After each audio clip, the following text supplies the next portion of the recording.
Medications with side effects.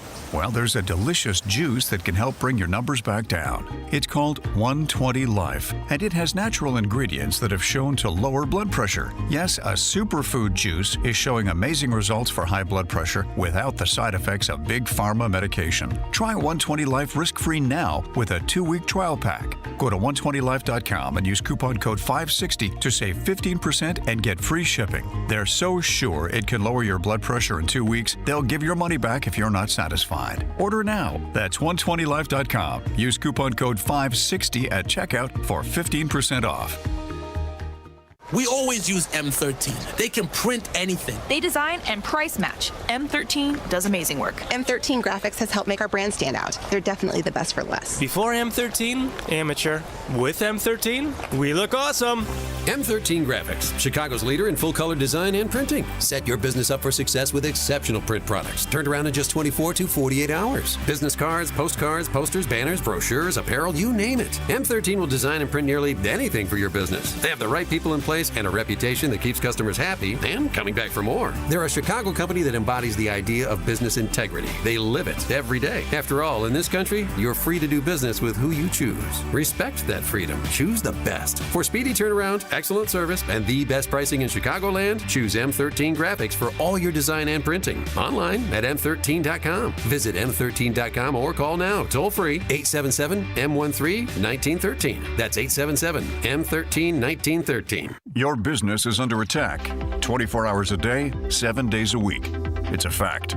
Small businesses are the low-hanging fruit. You may think you're protected, but you're vulnerable in many ways, and cyber attackers actively prey on small businesses. But Turnkey can protect you. Turnkey is the key to cyber protection. Turnkey has a quick and efficient 12-point evaluation to determine if your business, your profits, are at risk. And right now, for a limited time, Turnkey is offering the first month of service to all new customers free. Peace of mind, free. It includes all Microsoft licensing, antivirus, anti-malware, and completed data backup both on-site and off-site, plus help desk support. Don't leave you, your employees, and your customers vulnerable. Talk to Turnkey. Visit turnkey.pro. 3 decades of experience. That's turnkey.pro. Turnkey, the champion of small business.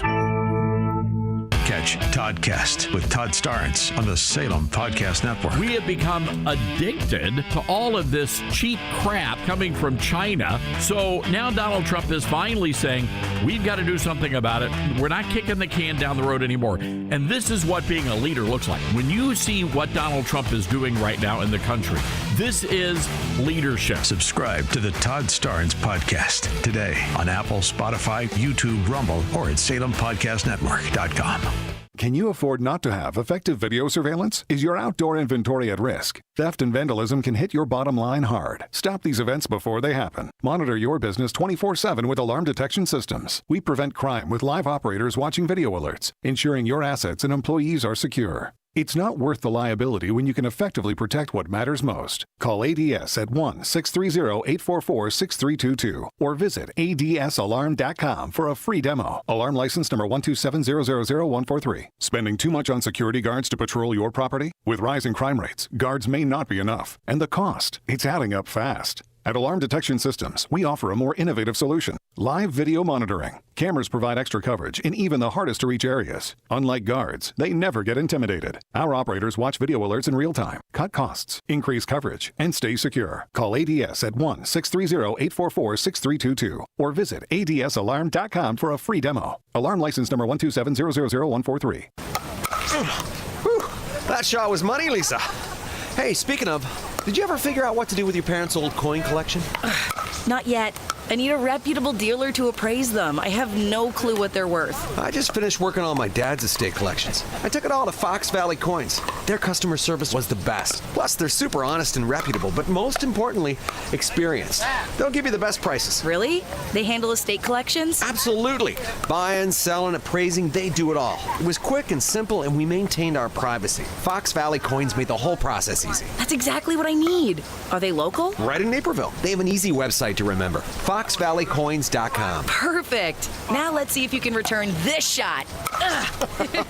Whether buying or selling or just want valuation, Fox Valley Coins is your trusted gold and silver dealer. Visit Fox Valley Coins, 1 light north of I-88 on Route 59 at the Naperville-Warrenville border. FoxValleyCoins.com. Family-owned integrity since 1981. You need a construction company, but who? Call Crosscom. A construction company you can trust that shares your Christian and conservative values. For decades, Crosscom has been doing work in Chicagoland, Northwest Indiana, and Wisconsin. Roofs, siding, windows, doors, gutters, basically everything for your home or business, even solar. Quality work and professional services that make you feel great about your decision to work with Crosscom. Call Crosscom. 630-871-5500. Give them a chance to earn your business. If your repairs are due to storm, fire, or flood damage, you need to call Crosscom. They're licensed public adjusters. They work for you, not the insurance company. Crosscom will work to get you the money you deserve, the maximum payout. They know the insurance companies and how to deal with them. They win for you. Call Crosscom. Crosscom Construction and Public Adjusters. This is Dan Lights with Crosscom. You can trust us with your home or business for high-quality work and fair prices. It's the only way we do business. 630-871-5500. CrosscomPublicAdjusters.com. As you know, our friend Mike Lindell has a passion to help everyone get the best sleep of your life. He didn't stop by simply creating the best pillow. Mike created the best bed sheets ever. They look and feel great, which means an even better night's sleep for me, which is crucial for my busy schedule. Mike is offering the best deal on his Giza Dreams bed sheets. Any size and any color, just $49.98. That's right, you can even get queens, kings, split kings, and cow kings. Any size and any color, just $49.98. Order now because when they're gone, they're gone. Also, for a limited time, when your order is over $100, you'll receive $100 in free digital gifts. Call 800-489-0201. Use promo code LIBERTY or go to MyPillow.com. Make sure you use the promo code LIBERTY for the amazing offer of $49.98 on the Giza Dreams sheets, any size and any color. That number again is 800-489-0201. Promo code LIBERTY. While Dennis Prager is recuperating, we know you miss your daily dose of Dennis. That's why Pragertopia is giving you a special gift. Right now, Pragertopia members can hear the best 2 hours of Dennis's favorite segments from as far back as 2010. On Monday, you can hear the Happiness Hour. Life, liberty, and the pursuit of happiness, that's what I'm about. Tuesday is Celebrity Guest Day. Donald Trump Jr. is in studio with me. On Wednesday, it's the Male-Female Hour. I really do wish there were a way to ascertain the number of marriages that this hour has helped. Thursday, the Ultimate Issues Hour. Not having ultimate issues clarity is like having a map, but you don't know where you're going. And Friday is Open Lines. Feel free to ask me anything about me, about you, about life. So if you're missing your daily dose of Dennis, go to Pragertopia.com and hear all your favorite segments, along with lectures, celebrity interviews, his famous Torah teachings, and more. Get your daily dose of Dennis at Pragertopia.com. Pragertopia.com. Need life insurance but have diabetes, high blood pressure, or on anxiety meds? If you're a 50-year-old male, even porky, or with type 2 diabetes, $1 million of life insurance may only cost you about $200 a month. For affordable term life insurance, call Term Provider and speak with Big Lou at 800-444-2013. 800-444-2013 or visit biglou.com. Remember, Big Lou's like you. He's on meds too. 800-444-2013. Rick Borick, host of Unleash Your Wealth, talks about the importance of tax planning in retirement. A qualified financial planner can take you through all the steps to show you every single legal way you can use to reduce and minimize your state income taxes across the board so that, again, you keep more of your money and your family keeps more of your money. Unleash Your Wealth, Saturday at 7 a.m. and our new time at 2 p.m. here on AM 560, The Answer. If you need to hire, it seems like the whole process can be exhausting. You search resumes, wait for the right candidates to apply, set up initial interviews. It's a lot of time and work. Well, what if you could meet with qualified candidates for your job the very next day? Now you can with Zip Intro from ZipRecruiter. And right now, you can try it for free at ZipRecruiter.com/free. ZipIntro is super easy to use. You simply pick a time, and it does all the work of finding and scheduling qualified candidates for you. Then you can choose who you want to talk to and meet with great people on back-to-back video calls as soon as the next day. Best of all, you save time and energy. Try ZipIntro for free right now at this exclusive web address, ZipRecruiter.com/free. ZipIntro. Post jobs today. Talk to qualified candidates tomorrow. Now, once again, your official weather forecast. Intervals of clouds and sun. The high today 62, clear tonight, low 44, and then partly sunny for tomorrow, the high at 63. On Sunday, a partly sunny day, and the high at 67. I'm Steve Williams on AM 560, The Answer. Get the latest weather, traffic, and news updates online at 560theanswer.com. Portions of the following show may be pre-recorded. Now, from the Signature Bank Studios. This is Chicago's Morning Answer with Dan Proft and Amy Jacobson on AM 560. The Answer.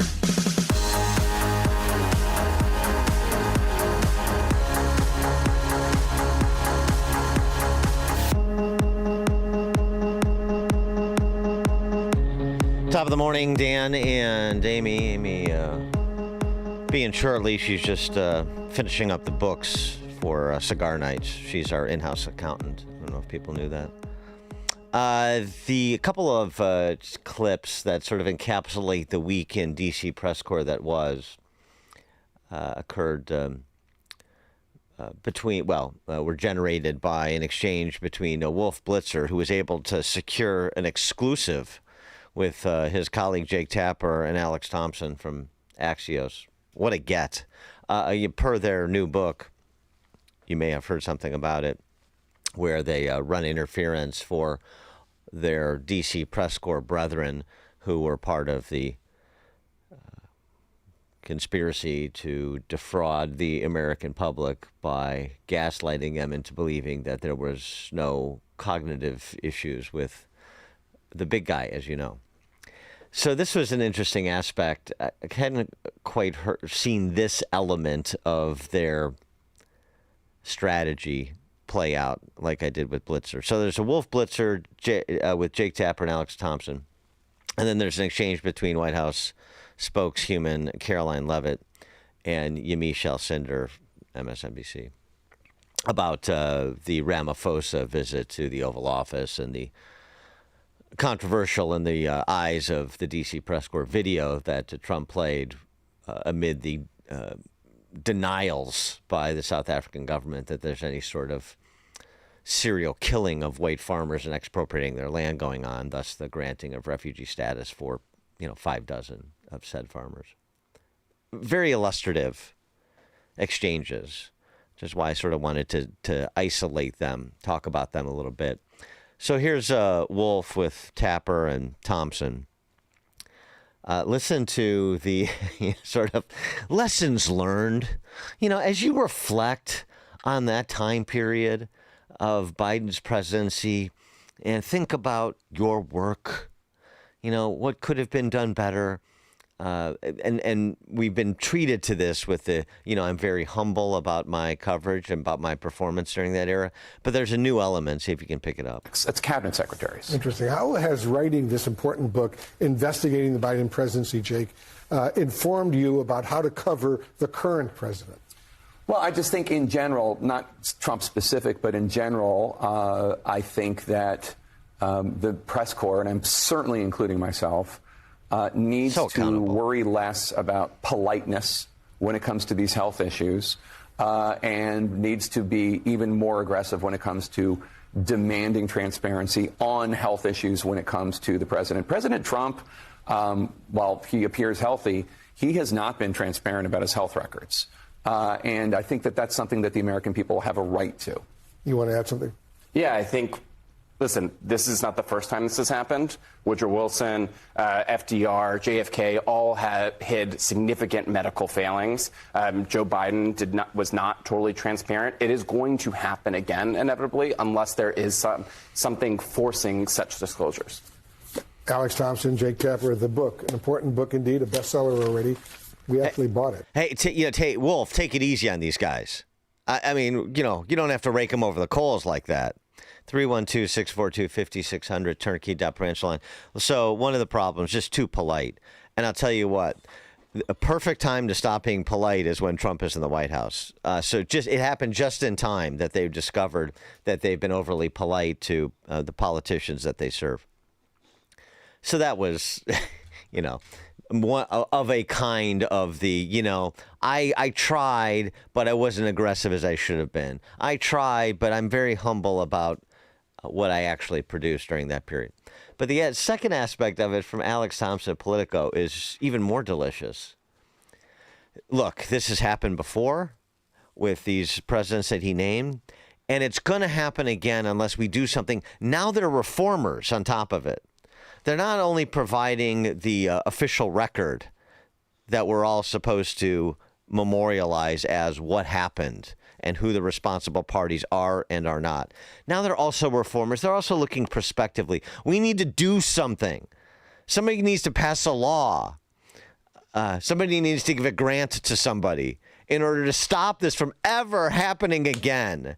I mean, wow. I didn't expect the reformer cap to be donned by these two as they were on their sorry, not sorry tour of accountability. The reformer piece is a really nice touch. So I just didn't want to let that go by without comment. The second exchange, this, as I mentioned, between Leavitt and Alcindor, where the D.C. press corps is just a marvelous body of humanoids. So on the one hand, they essentially talk about a genocide that isn't happening in terms of the Israeli response to the October 7th terrorist attack. That is not a genocide. When you're providing the essentials of living and you're warning people that this area is going to be bombed, you're moving people from one place to the other, you're providing them the necessities of life, that is not indicative of genocide, you see. But they call that a genocide. And South Africa, where you have documented cases of murders, you've had family members who have experienced a family member being murdered, witnessed it. That's fake news. That openly called for the assistance of the Australian government, the American government, of course. That is where are your citations? Where's your proof? The video showed images of crosses in South Africa about white farmers who have been killed and politically persecuted because of the color of their skin. And those crosses are representing their lives. Those crosses are representing their lives in the fact that they are now dead and their government did nothing about it. Are you disputing that there's no... I'm disputing the fact that the video showed what the president claimed it showed, because it did not show that. But even more, what I'm asking you is who at the White House... No, it did show that. It showed white crosses representing people who have perished because of racial persecution. Verify the videos that the president shows, and what protocols are in place when there's unsubstantiated information being put out for the world and world leaders to show? Yamiche, what's unsubstantiated about the video? The video shows crosses that represent the dead bodies of people who were racially persecuted by their government. In fact, the Associated Press, of all places, has a picture of that very monument, and the caption from the Associated Press is, "Each cross marks a white farmer who has been killed in a farm murder." So it is substantiated, not just by that video and the physical evidence that everybody saw on display in the Oval Office, but also by another outlet in this room, the Associated Press. So you should take it up with them if you believe the claim is unsubstantiated, and that's a ridiculous line of questioning. Tough times for MSNBC. They have to repudiate the Associated Press now. It's a lot of cannibalism going on there as they try to prop up these narratives. George in Naperville, you're on Chicago's Morning Answer. Yes, Stan, it's good to know that the press corps is going to be on full-out disease watch with regard to the presidency. Indeed. Thanks for the call. They're very worried about those screwworms in Texas, too. Could be the next plague. Bob in Buffalo Grove. Good morning, Dan, and great to have you back, Amy. Got another kind of conspiracy theory I'm starting to see posted. If it wasn't for June 27th, the debate, Biden would be running. He'd get reelected. And then right after that, being installed, they'd implement Amendment 25 and put Kamala in office, and then all hell breaks loose. Have a good Decoration Day. Thanks for the call, Bob. God, that didn't happen. A little late with that conspiracy theory. You're supposed to do them before things have already foreclosed them, not after. Rich in Indian Head Park. Hey, good morning, Dan. Good morning, Amy. I just wanted to ask everyone out there to say a special prayer on Memorial Day for all the men and women who gave their lives to protect the freedoms that we have today. So everybody be safe this Memorial Day weekend. Thank you. Thanks for the call, Rich. Yes, including freedom of the press. We just wish the D.C. Press Corps would use their freedoms more responsibly. Coming up at 5:38, the latest that we know of the man who has now been charged with the assassination of those 2 Israeli embassy staffers. That's 5:38. And who influenced him. But now let's head back into the newsroom. Here's Nikki Whaley. Good morning. It's 45 degrees in Chicago in the AM 560 The Answer newsroom. I'm Nikki Whaley. The suspect in Wednesday's deadly shooting of 2 Israeli embassy staff members in Washington, D.C. is being formally charged. Interim U.S. Attorney for the District of Washington, Jeanine Pirro, made the announcement. Murder in the first degree for the murder of 30-year-old Yaron Levshinsky, a foreign official and official guest of the United States. Mr. Levshinsky was here on official business for the State of Israel. Elias Rodriguez faces 2 counts of first-degree murder, along with murder of foreign officials and 2 firearm-related charges. Rodriguez was taken into custody following the shooting outside of the Capitol Jewish Museum. He's reported to have shouted, "Free Palestine," while he was being arrested. U.S. Attorney General Pam Bondi says the death penalty for Rodriguez is a possibility. I'm Mark Mayfield. Travel this Memorial Day weekend could be record-breaking. AAA is forecasting 45 million Americans are hitting the road between May 22nd and the 26th for the holiday weekend. That would break the previous record set in 2005. This report is sponsored by Blindster.com. Blindster.com's Memorial Day sale is on. Save up to 50% on custom blind shades and shutters. Plus, through May 24th, use code RADIOSAVE for an extra 5% off. Shop now at Blindster.com. Chicago's Morning Answer continues next, but now check your forecast from the National Weather Service. It's almost time for AM 560's annual golf outing, presented by Signature Bank. And once again, AM 560 is proud to partner with the Tunnel to Towers Foundation as they support America's first responder and military heroes, including homeless veterans, and to help America never forget 9/11. It's all happening on Wednesday, June 18th at McCrae Memorial Golf Club in Barrington. Enjoy a full day of golf, meals, an awards reception, and a silent auction. Reserve your foursome today at 560theanswer.com/golf.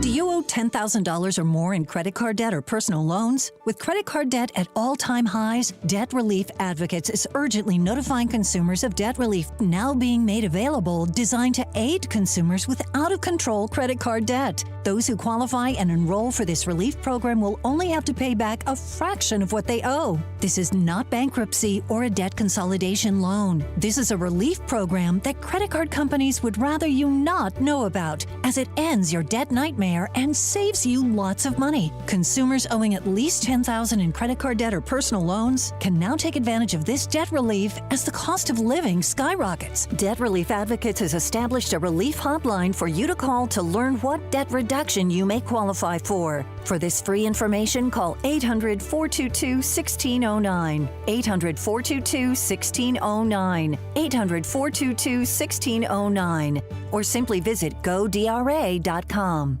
Virago is fending off viruses and making America healthy again. Hi, my name is Dr. Michael Huber. I'm one of the co-founders of Virago, the immune enhancement cocktail.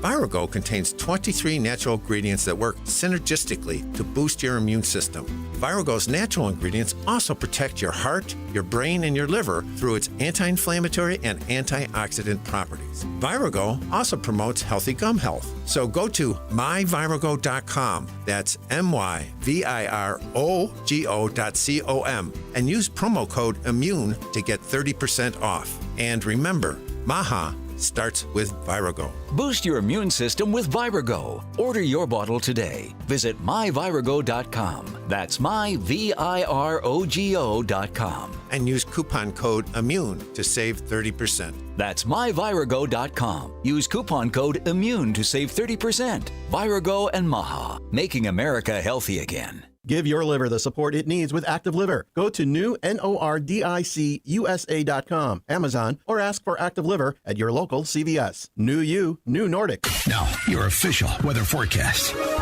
Partly sunny for today. The high today at 62. Clear, chilly evening. Low tonight at 44. Partly sunny for tomorrow. The high at 63. And then partly cloudy tomorrow evening. Low 47. Partial sun on Sunday. The high at 67. I'm Steve Williams on AM 560. The Answer. Get the latest weather, traffic, and news updates online at 560theanswer.com. Now, from the Signature Bank Studios.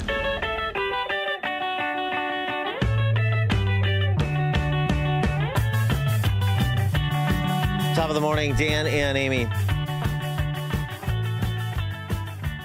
So yesterday at Cigar Night Part 2 with Larry Elder. Yeah, how did it go? It was a great turnout. Larry Good. was excellent, as always. Thanks to everybody who showed up at Gaelic Park. Thanks to Gaelic Park. They provided a great venue on a bit of a chilly night, but there were enough space heaters and people huddled together in close proximity to keep everyone warm. The huddled masses, yes. It was good. Good. So one of the topics we discussed in the wake of the assassination of these two Israeli embassy employees that were a young couple as well, we understand, by this socialist lunatic from Chicago. Yeah. Allegedly, he's been charged with the murders. It is one of the topics we discussed. Are we starting to enter a sustained period where the left uses political violence to attempt to achieve its political ends? We've seen this before in American history, and one wonders, so are we entering it? We've been in it. The assassination of the United Healthcare CEO, the fire bombings of Tesla on a smaller scale, the vandalism, Tesla dealerships, the vandalism of Tesla cars, privately owned Tesla cars, just for a couple of examples.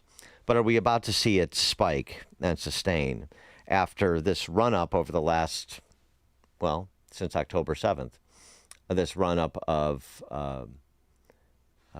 tolerating terrorist sympathizers acting in the most barbaric, even if they stop short of violence, ways on college campuses and really on the streets of major cities, within the arts community, all of those media and institutions that have been disintegrating under the weight of the neo-Marxist revolution that's been afoot for the past, a decade in particular, but really the past 100 years, if you want to chart its course. Are we entering a sustained period of political violence where we're going to see the sorts of vile acts of violence that we saw at the Israeli embassy? 312-642-5600, turnkey.pro answer line. You could also text us on that very same line. To me, it seems like he wants to be the next Luigi. He bragged about Luigi on his social media, praising him for what he did. Not going to happen, buddy. Fellow Chicagoan. It's not going to happen. You're not going to be turning into the next Luigi. Women are not going to be sending their photographs to you in prison. I doubt it. And by the way, the Jewish young man with a promising life that he killed, Christian, who was about to be engaged to his girlfriend. Yeah. We've got that, but that really doesn't matter whether he was Christian or Jewish, because the killer's intent was to kill Jews indiscriminately. That's why he was at an embassy event. Right, and he bought his ticket for the event 3 hours before. He flew there on Tuesday on United Airlines, checked his gun in his bag. So, he knew what he was doing. He knew where he was going. He knew what his purpose was in his mind. And he's sick. Like what I read the accounts of the 26-year-old girl. He shot her. She gets up to try to run away. He shoots her again. Then she sat up, and he shot her again. He fired 21 rounds, mostly into that promising young couple. and gets up and screams, "Free, free Palestine." Sick. Who motivated him? Dan, who? Well, I mean, think through what you just said. He yells "Free Palestine" reportedly before he opens fire. He yells "Free Palestine" as he's being taken into custody. He says to police reportedly that I did this for Gaza. So answer your own question in terms of his motivations. But what motivated the violence? Who was he surrounding himself with here in Chicago? Or he's just a one-off? That's what we're supposed to believe? That's what they want to tell you. Well, the FBI agents conducted a search of his Albany Park apartment yesterday, where a sign reading "Justice for Wadia" could be seen in his apartment window. That refers to the hate crime, they're all hate crimes, in Plainfield, where that 6-year-old Palestinian-American boy was killed by his landlord. Yeah, and on his front door was a Hello Kitty sign.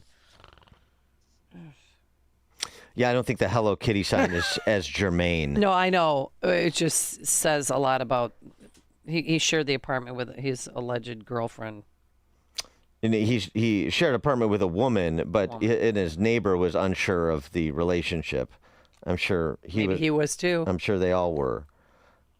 He worked as a production and logistics coordinator and oral history researcher for the History Makers. That's a Chicago nonprofit. A nonprofit that documents the histories of Black Americans, of important Black Americans. Clarence Thomas, not on the list. Louis Farrakhan, on the list. That's how he was using his BA in English from UIC to work for History Makers. The History Makers. Mm-hmm. What are the History Makers? How are they financed? Oh, the History Makers.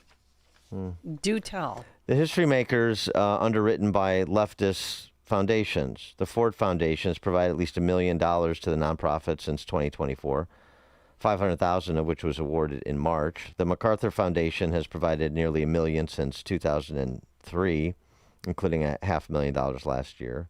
A partnership with PBS resulted in several hours of programming aired on publicly funded network, of course, platformed by the government. 60 Minutes profile, nonpartisan nonprofit organization. Mm-hmm. Its digital archive of first-person video oral testimony includes Al Sharpton, Louis Farrakhan, Anita Hill, Clarence Thomas, no. Thomas Sowell, no.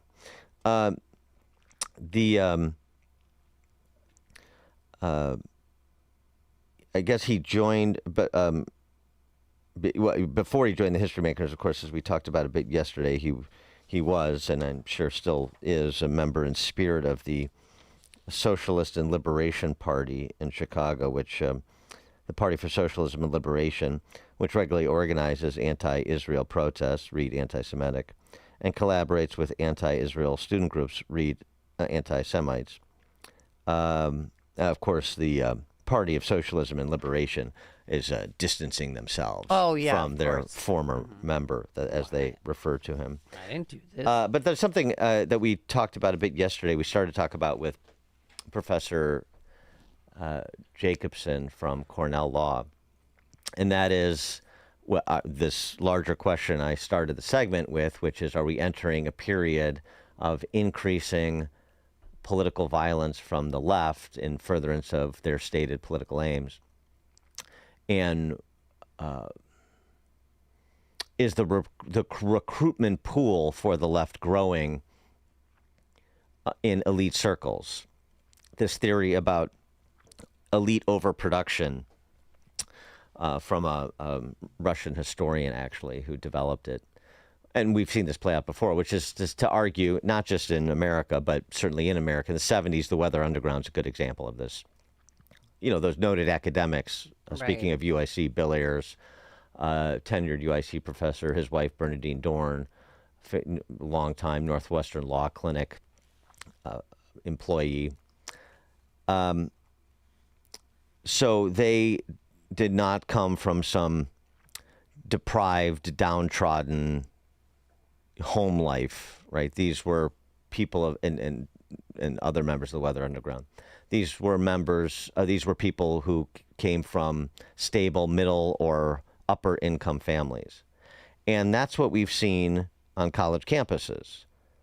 I mean, for the most part, the denizens of Ivy League schools are not the sons and daughters of the homeless and the forgotten men and women of America, right? And this is the source of the violence or violent adjacent behavior. The concept of the overproduction of elites is people that had a gilded path and have essentially cast themselves as the vanguard of democracy, the champions of the downtrodden. But they really don't have any place in society. They don't have any place in elite society because they don't have the chops for it, because they've been radicalized and they have very little more to offer than their shrill political chanting.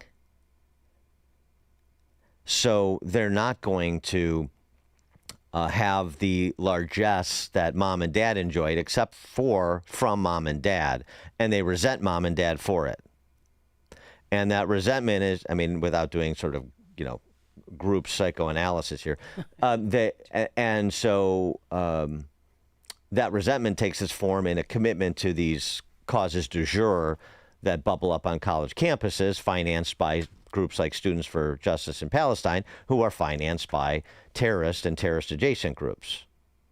There's the ecosystem for you. And what that ecosystem produces is not all, but it produces some, and probably some more, people like this person who assassinated those two Israeli embassy employees. That's what we're talking about. Started thinking about this. And there's a good piece, Washington Free Beacon, about the Columbia University types who were arrested. Of the 8 Barnard and Columbia students who attended, who were arrested, they were in charge with criminal trespassing for their roles in that library storming, that Butler library storming on the campus of Columbia. We'll give you some profiles of them. Emma Biswas grew up in a life of luxury. She led the robotics team at the Harker School. Some do have skills, which bills itself as one of the nation's top college prep schools and where tuition can reach $65,000. That's a year. She interned at a biotech company that boasts prospective Nobel Prize winners work here. And until she left Barnard, she lived in a San Francisco Bay Area mansion worth about $6 million. Oh, nice. Then she was arrested for storming the library along with 80 other radicals. So they profile 8 of the 80. It's not everybody, but this is important. 2 security officials were injured, vandalism done, and so on and so on. She was taking aim at the source of her family's wealth. Her father, Barabrata Biswas, was a senior VP with Synopsys for more than 20 years, the multi-billion-dollar tech company like weapons maker and that anti-Israel, while living in a mansion that he paid for. That he provided for her. Another Barnard student, Luna Firefly Deerfield Cumming Shaw, the granddaughter of Mark Shaw, who was John F. Kennedy's unofficial family photographer. He also snapped so on and so forth.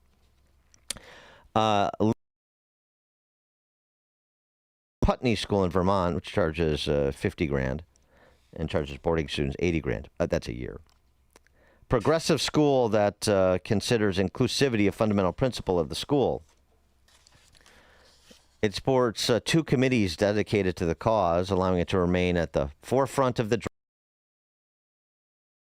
Her mother, Juliette Cumming, is a longtime left-wing activist, Barnard alumna, and Comrade Bernie supporter. She was Before Marisol Rojas Cheatham was arrested, the Columbia pre-law student grew up in Berkeley, California, home valued at $2 million, attended the Bentley School, where tuition is $60,000 a year. She was the captain of the varsity women's soccer team, played varsity lacrosse, president of the student government, to name a few of her extracurriculars. Wow. Her father, Primitivo Rojas Cheatham, works at Kaiser Permanente as a training and development consultant and is trained in somatics, trauma, and social justice.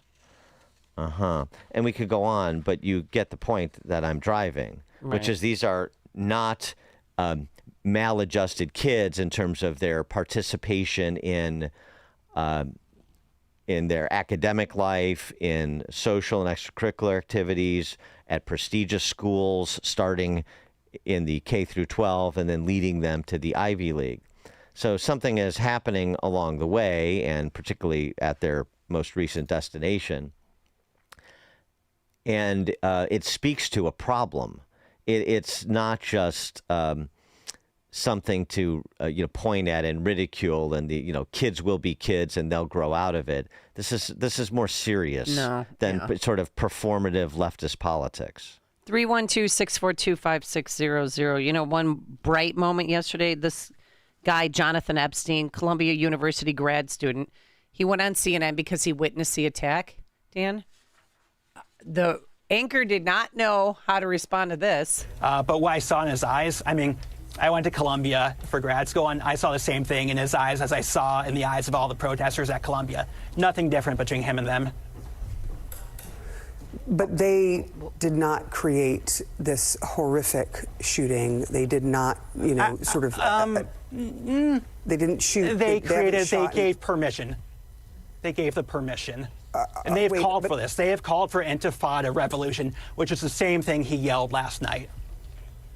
Do you worry that there will be a conflation, though, of the two, those people who are speaking their mind, who really care about what is happening in Gaza, and those people who are like this person who did this horrific shooting, who intend to do harm?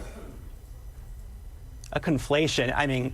They are calling for Intifada. At Columbia University, they call for Intifada constantly. They're not quietly. They're loud. They're loud. You can hear it. They make recordings of themselves. So what's the difference? Are you afraid? Yes. What will We're you do all about afraid. that? Everyone should be afraid. What are you doing to try to make yourself feel safer? Just go on and live your life. I'm a New Yorker. I remember 9/11. You can't let them make you be afraid. You have to go on. You have to live your life, and hopefully your government does things to protect you. Last night, our government failed us. Yeah, and hopefully our media is not consumed with conflation of terrorist sympathizers with those who take it to the next step, worried about folding in pro-Hamas protesters calling for Intifada from those who take action in furtherance of what they think the Intifada should look like by murdering two people. This is the point. That young man, very sharp. He's exactly right. He's exactly right. Oh, what are you doing to make yourself? He said, "What are you doing at CNN?" Because here's what you've been doing. Jonathan Tobin had a good piece at Jewish News Syndicate. The abetting of all of this by corporate news media that have been acting as Hamas stenographers, accepting bogus, exaggerated figures of Palestinian casualties, as well as false claims of famine in Gaza, such as the recently debunked claims of CNN and NBC News that amount to blood libel, mainstreaming these lies about Israel indiscriminately killing Palestinians when in fact the IDF takes more care to avoid civilian casualties than any other army in modern history, or carrying out a mythical genocide has consequences. Those who falsely label Jews as mass murderers intent on killing all Palestinians when in fact it is Hamas and other Arab groups that seek genocide, the genocide of Jews, are not merely making journalistic errors or engaging in hyperbole. They are legitimizing those who believe that any and all tactics, by any means necessary, quote unquote, are justified in fighting and killing Israelis and Jews. Yeah, that. I can't wait to find out who bought his flight to D.C. from Chicago. Tina and Joliet.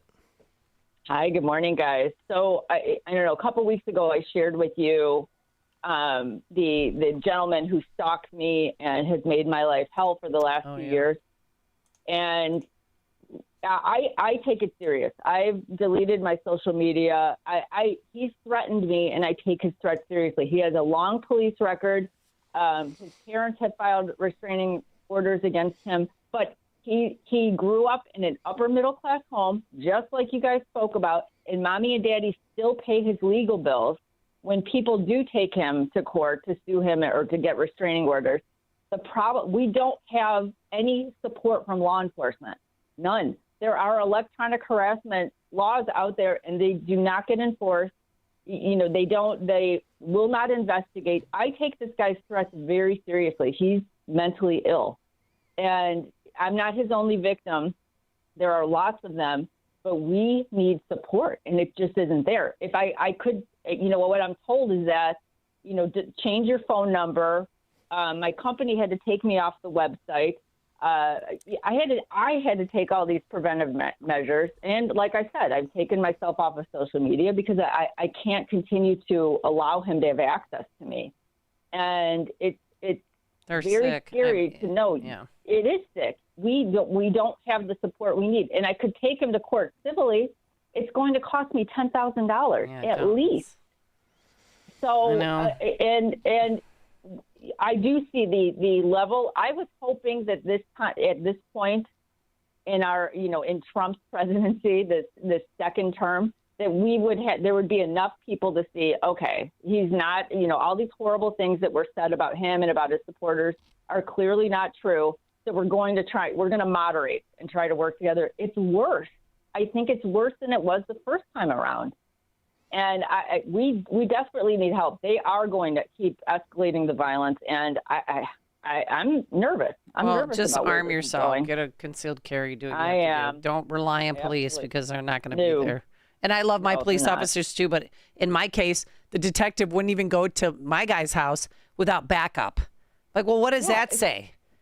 He's total Antifa. He's got 3 pages of, and he's a D-bag who doxed me on Facebook because of what was said here, which he took completely out of context and just made my life hell. And he's still walking around. He's still, he's crazy. And they know he's crazy, but they can't arrest him because they can't find him right now. Oh my God, that's exactly what we're going through. Exactly. There's 3 of us who've been, on the receiving end of his attack, and he enlists other people to help him. Mm-hmm. And he's tied to elected Democrats here locally in Will County. He may have been working for one of them.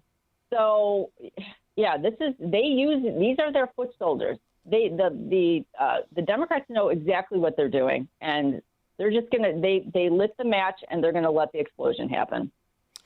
Thanks for the call, Tina. Well, of course, I'm sure we'll have statements from the Ford Foundation and others too, separating themselves from these murders. UIC, where, as I said, the man charged with these 2 murders got a BA in English. I'm sure he was a great student. UIC put out a missive. One of our alumni has been taken into custody. Our deepest sympathy to the families. We recognize the pain and concern. We condemn anti-Semitism. Do you? Wow, this is such a heartfelt message. Well, but do they? Maybe they created. I'm it. excerpting it. I'm not. Right. I'm not ascribing responsibility for UIC creating them. But do you really condemn anti-Semitism at UIC, or do you sort of tolerate it, like what happens at most universities, including my alma mater? And it doesn't matter that the president of my alma mater is Jewish. It doesn't matter. It doesn't matter that a lot of the academicians that cater to and appease and even provide material support to these pro-Hamas goons are Jewish. It doesn't matter. No. We condemn anti-Semitism. Do you, though? No place for hate in any forms. Yeah. Mm-hmm. Steadfast for our commitment in fostering a safe, inclusive, respectful, right. How's it going?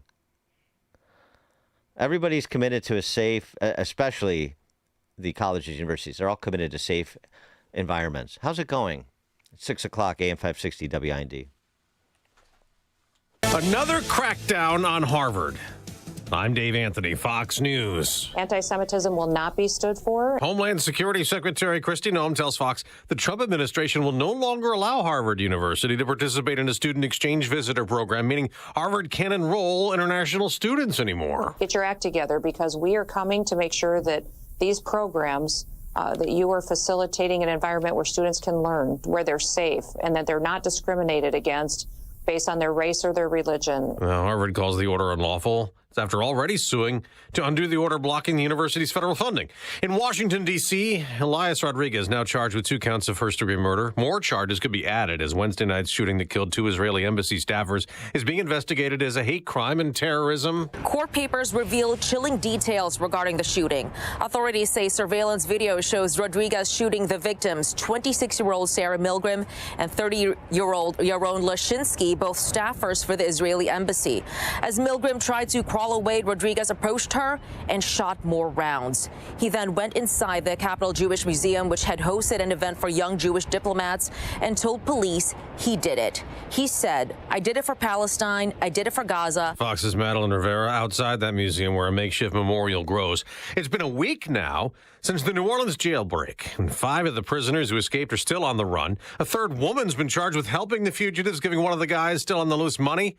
Orleans Parish District Attorney Jason Williams warns they'll prosecute any and every civilian, whether they be in a uniform or not in a uniform, that helped them get out of this building and help them once they were out of this building. A jail worker also charged with helping facilitate the escape. There's a prisoner exchange between Ukraine and Russia going on. President Trump posted on Truth Social a short time ago. It's a major prisoner swap, adding this could lead to something big as the president keeps pushing for a ceasefire.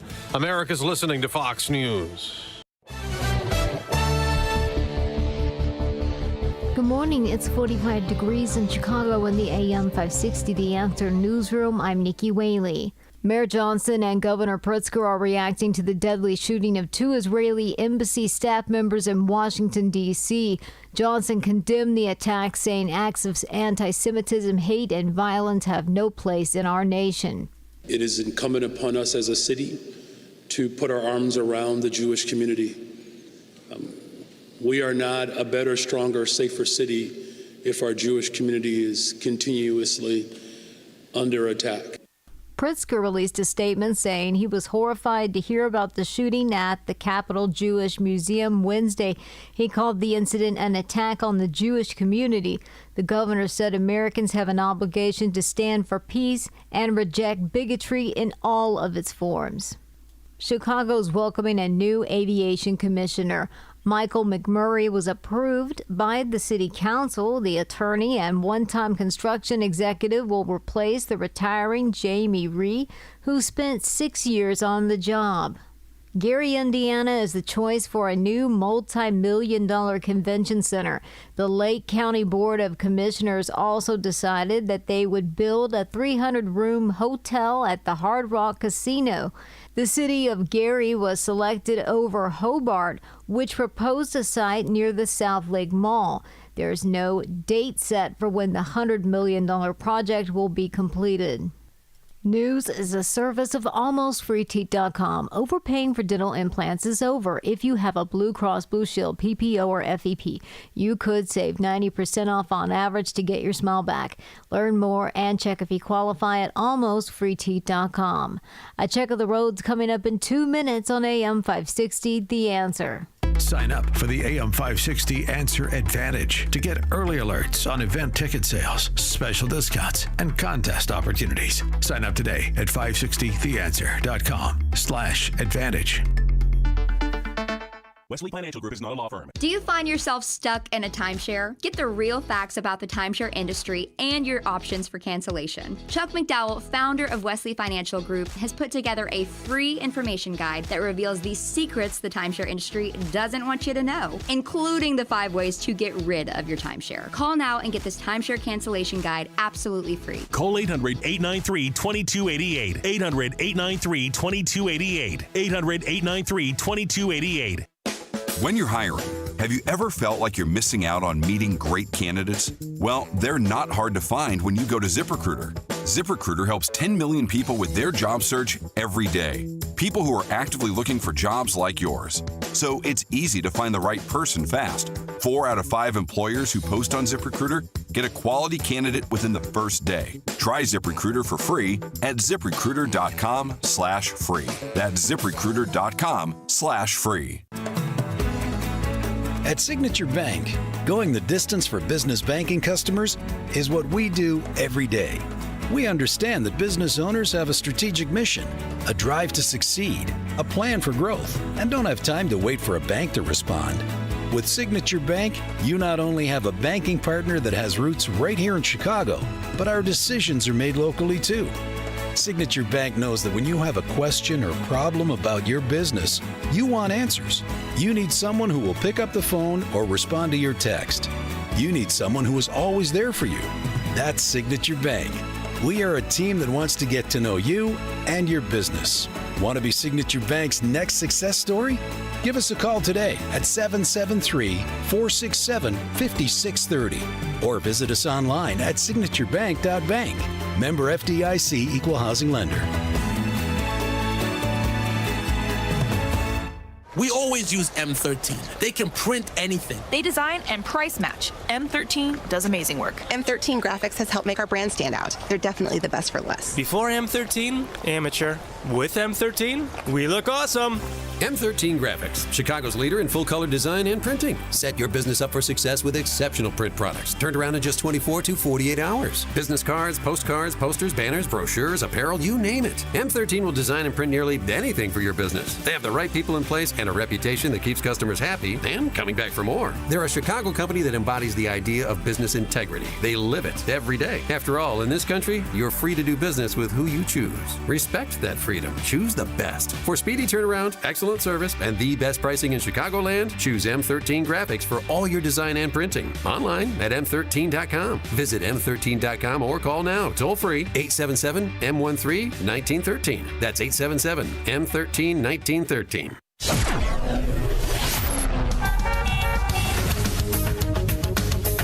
From the Team Hochberg Traffic Center, I'm Nikki Whaley.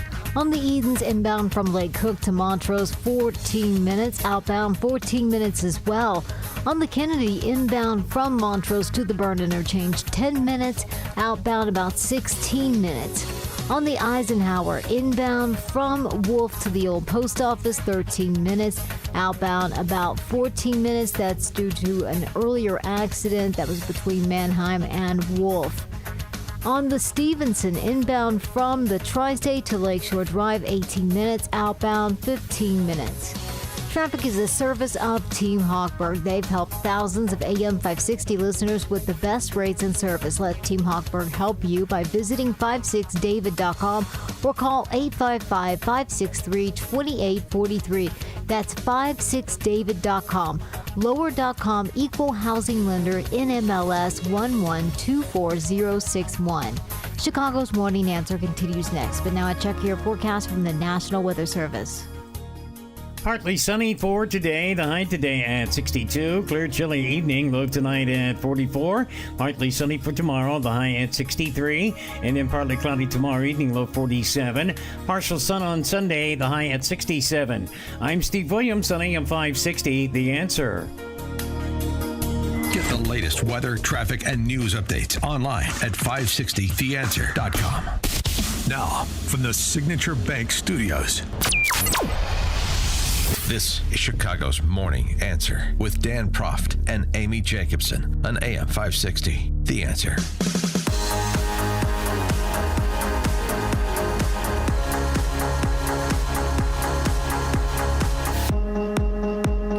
Top of the morning, Dan and Amy. You got a sister who lives in St. Louis. I sure do. Glendale, Kirkwood area. Are they talking about this Sarah Russell matter? What, with the fire or the tornado? Uh-huh. But all they had to do was somebody push the button and lives could have been saved. Yeah, no, people are talking about that. Yeah. So, oopsie. This tornado on May 16th, 5 people killed, 38 injured. The City of Emergency Management Agency, CEMA, for the city of St. Louis, failed to use their tornado siren. And they had tested it the day before. Yeah, but it wasn't a failure of the siren. It was a failure to push a button. Well, who was pushing the button? Nobody knew who was in charge. And that's what happens when you have failed leadership. People die. Well, no. They did know who was in charge. Sarah Russell was in charge. She's the SEMA officer. They, them. Sarah Russell. Oh, her, them. This seems like a story that eerily reminiscent of the L.A. wildfires. Oh, that's right. They were really focused on diversity and inclusivity, so they hired a emergency management agency director who is the spitting image of Patton Oswalt. They, them. Her pronouns, by the way. So this Patton Oswalt impersonator had to be called forward to explain themselves. They selves and themselves. He, her, them, she, he. Sarah Russell, they, them. The SEMA office is very small, and the majority of the time we work closer to business hours unless the need arises, such as what we're doing now, or special events. A lot of that work takes us out into the community, so we aren't necessarily in our office space at all times. We do have a very small staff. I have received reports of people that did hear it. I've heard from a lot of people that said they haven't heard it. I mean, what is she? That's such a lie. Because then she later out came and said, well, we didn't push the button. And that's going to change now. And now firefighters are in charge of pushing the warning siren for a tornado that could kill you. Since the tornado siren was not activated, I think there should be an investigation into the people that did hear it. Why would she lie and say, well, some people said they did hear it. It wasn't pushed, sweetheart, so nobody heard the darn thing. So here's what happened.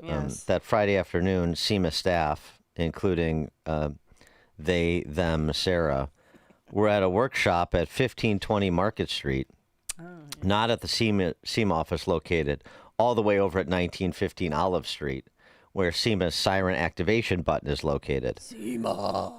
Despite anticipated storms, yet normally, we have pretty good like Doppler radar these days. Storm chaser. And so tornadoes, hurricanes don't surprise people who are paying attention anymore, really. And it's the springtime, so you should expect a storm. If you live in Oklahoma, Kansas, Missouri, But since they were at this workshop, I would like more information on what that workshop was, if it was public safety related or if it was like DEI related, or maybe it was like she was doing like a one they them show and for I don't know the tornado warning issue. So when the tornado warning was issued, they them Sarah and SEMA staff couldn't personally activate the siren, and that's an interesting way to put it because that is the only way you can activate the siren is personally.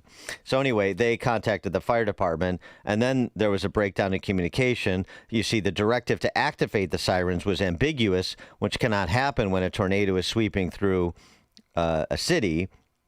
The mayor's office said SEMA exists in large part to alert the public to dangers caused by severe weather. In other words, that's we have their sole purpose. The right? sole purpose. We have a little agency, and we give some people phony baloney jobs. So when the weather tells us there's a tornado, you press the button. I mean, this is PhD. Press here, dummy. Yeah, that's the entire job. So the mayor of St. Louis, who I'm sure is very able, has decommissioned Commissioner they, them, Sarah. Commissioner they, them, Sarah, well, I'm sort of paraphrasing. Commissioner Russell has served our city for years and is a person of goodwill. Oh, please. That's so good. So great. A person of goodwill. She's not competent. Excuse me. They, them, not competent, but goodwill. Person of goodwill. But I cannot move on from this without providing accountability and ensuring that our emergency management is in trusted hands.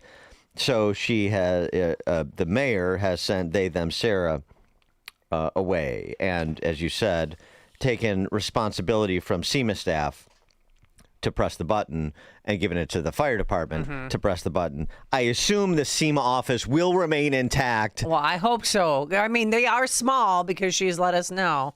They, them, that it's a very small agency. And again, I have nothing personal. I enjoyed they, them, Sarah on King of Queens. I thought she added a lot to that sitcom. But I'm just, it's just such a story. I mean, and it's not funny because 5 people died and 38 people were injured, but people lost their homes. But it could have been. The lives could have been prevented, possibly. But it's also just so classic government. I mean, at least at the local level, it is more quickly correctable if there's any real interest. But it's still, there's just even the mayor taking the necessary action so she doesn't Karen Bass herself, has to do the, person of goodwill because she's on the identitarian team. So I don't want to be too harsh, but I do have to take some action against they, them, because I don't want they, them coming after me, insulating themselves. It didn't seem like it was getting much attention. No. And given all the attention we pay to L.A. for sort of similar proclivities and inefficiencies and general mindlessness, I thought St. Louis at least deserved as much. I mean, and St. Louis is a terribly run city. Horrible. It is one of the most violent cities on a per capita basis in the country. It always competes with New Orleans. On a per capita basis, more murders and violent crime than Chicago. And, and it's just the general disintegration of America's major metropolises. We're not cheerleading it any more than we cheerlead the disintegration of Chicago. But you have to describe it if you want to stop it, don't you? 312-642-5600, turnkey.pro answer line. You could call us or text us. How's your sister like living in St. Louis? Oh, they live in the, I know they live in the wealthy area, of course. Well, as all the Jacobsons do. Oh. Yeah, Jacobsons don't live in hoods. Right. Mount Prospect, very wealthy.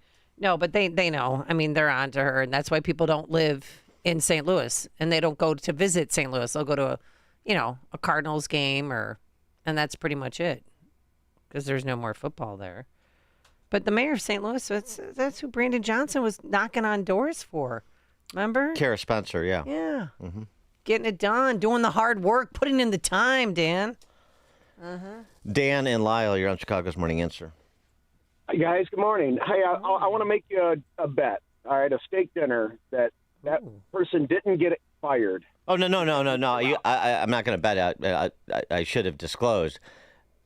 She has been relieved. The responsibility's too great for her, for they, them, Sarah.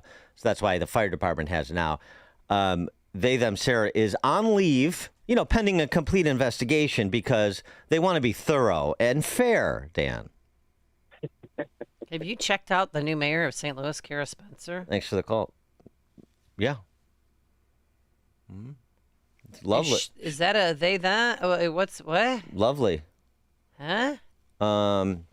Yeah. Ever since we lost personal security spice, we had to have somebody in her sort of take her place. What was that? How quickly we forget. Oh my gosh! She was a congresswoman. Yeah, she got defeated in the primary. She had the security detail spice, the Socialist Spice Girls. Blanking our Bond. James Bond. Mike in Union. Hey, Dan, a quick question. Where was the public broadcasting service when they claimed that they were responsible for public safety and it was going to be in threat if they lost their budget? Weren't they supposed to alert the public? Yeah, right. Thanks for the call, Mike. Yeah. I mean, it's just it's just another very simple story about identitarian governance, really. Mm-hmm. It's just a very simple story, and it's always ends the same, which is in tragedy. It's comedy before the tragedy. Connect with Dan and Amy on the AM 560 The Answer mobile app. Just text the word app to 64636 to download the app today.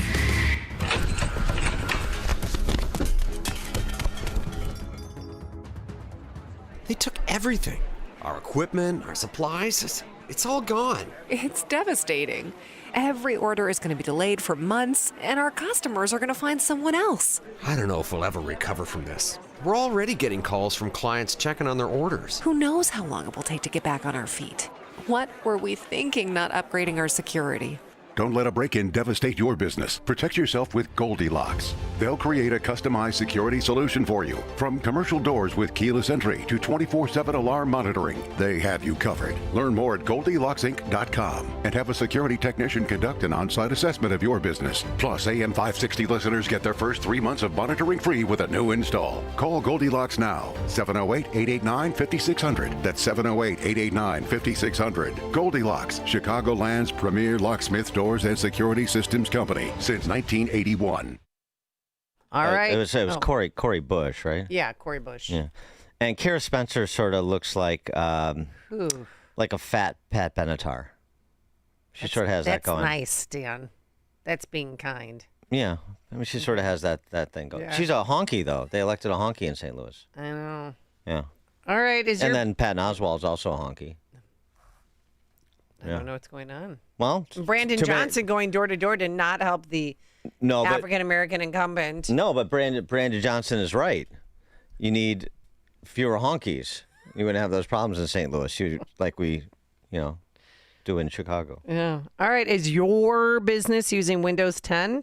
Well, very soon, updates for your system will no longer be available. Yes, the clock is ticking, folks, on Windows 10. Microsoft will no longer provide free updates, technical support, and security fixes for Windows 10 and previous versions. So take action before your business is impacted.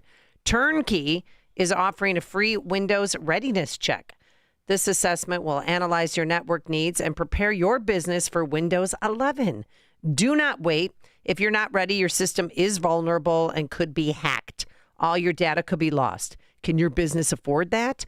Well, visit turnkey.pro to sign up for your free assessment. Yes, free. Turnkey can help prepare you for the transition, ensuring a seamless move from Windows 10 to Windows 11. Now, ask about the free Windows readiness check today. Visit turnkey.pro. Before there's no support for Windows 10, that's turnkey.pro. Turnkey, your small business champions. The following advertisement includes a celebrity impersonation. The summer heat in Chicagoland is no joke. And if your old air conditioner is making funny noises, you may already know it's time for a new unit. Look, your air conditioner, it's a disaster. People are telling me it's the worst ever. Don't sweat it, literally. When it comes to cooling your home, Air Right Heating and Cooling does it the best. And they love our country. Beautiful people. Rebates are still available. Financing is flexible. And at Air Right, installations are smooth and professional with no surprises. It's beautiful. Some people say it's the coolest air anyone's ever felt. I don't know. That's just what they're saying. It's doing an incredible job. Really tremendous. Plus, tell them AM 560 sent you and Air Right will give you $56 off any service. Visit Air Right Heating and Cooling today at AIR-RITE.com. Again, that's AIR-RITE.com. Air Right Heating and Cooling. Doing it right since 1959. We all hear the radio ads about the IRS. They tell you to be afraid, to be scared, and they try to frighten you into calling. I'm not here to do that. Tax Relief Advocates is different. TRA is here to tell you that if you owe money to the IRS, whether it's $5,000, $50,000, or $500,000, we have a solution. It doesn't matter if you're sitting in your car, at work, or with your kids. No matter where you are, call now. 800-575-6745. Don't lose hope. TRA can eliminate or reduce what you owe to the IRS. There is zero risk to you. If we can't reduce your tax debt, then you pay nothing. Our passion is taxes and helping individuals fix their IRS problems. We have a 5-star rating on Google and Yelp and an A+ with the Better Business Bureau. You don't need to be afraid of the IRS any longer. End your tax nightmare today by visiting us online at TRA.com or call 800-575-6745. That's 800-575-6745. Tax Relief Advocates. Real solutions for real people. If you need to hire, it seems like the whole process can be exhausting. You search resumes, wait for the right candidates to apply, set up initial interviews. It's a lot of time and work. Well, what if you could meet with qualified candidates for your job the very next day? Now you can with Zip Intro from ZipRecruiter. And right now, you can try it for free at ZipRecruiter.com/free. ZipIntro is super easy to use. You simply pick a time, and it does all the work of finding and scheduling qualified candidates for you. Then you can choose who you want to talk to and meet with great people on back-to-back video calls as soon as the next day. Best of all, you save time and energy. Try ZipIntro for free right now at this exclusive web address, ZipRecruiter.com/free. ZipIntro. Post jobs today. Talk to qualified candidates tomorrow. Once again, go to ZipRecruiter.com/free to try it for free. That's ZipRecruiter.com/free. Enjoy uninterrupted programming from Dan Proft and Amy Jacobson around the clock, all day, every day, including daily replays of Chicago's Morning Answer on Dan and Amy 24/7. Listen now at danandamy247.com. AM 560, The Answer. Top of the morning, Dan and Amy. Staying on the local government beat for a moment. This Trump store in Huntley that's being, arguably harassed by the village of Huntley. Boy, I mean, I've been to that store. Not even Huntley is safe anymore. What, the Trump swag store? Oh, yeah. Well, I was on the way to, to Bull Valley. It's right there. You can stop by. It's on the right-hand side of the street and just stop in. And they have everything you can imagine, Trump.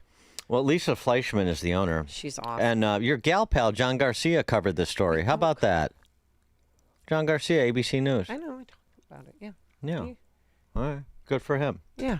So this is what's happening to Lisa Fleischman, the owner of the Trump swag store in Huntley. The landlord who owns the building where the Trump Truth store is located here in Huntley is trying to get the business evicted. The owner, however, says she believes she's being singled out because of politics. The store is filled with pro-Donald Trump hats, T-shirts, just about everything else you can imagine. Owner Lisa Fleischman has had the store in this Huntley strip mall for more than a year, but for the last 5 months or so has been racking up fines from the village of up to $500 a day.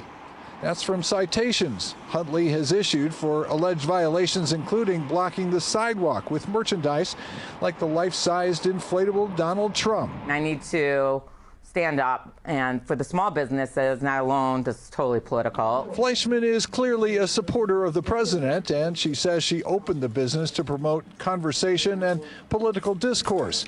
She says Huntley Village inspectors have told her she's not allowed to have tables and chairs outside or to display her merchandise outside the store in the public way. She says she believes she's being singled out. I'm going to fight it and bring it to people's attention, because without that, we're never going to have change. Fleischman is now facing 2 legal fights, one against the village over the alleged violations, and the other against her landlord, who is trying to evict her. The landlord has not returned our requests for comment. The village sent a statement reading in part, Ms. Fleischman insists on maintaining signage in violation of the ordinance that includes temporary banners, flags, inflatable figures, and signs placed within the right-of-way. Fleischman's attorney says he believes she's being targeted and that she'll be vindicated. We're optimistic that things are going to go well and that Lisa is going to have the opportunity to maintain her store. Fleischman's attorney says he's considering a countersuit against the village of Huntley. He says the village has violated her constitutional rights to free speech and equal protection.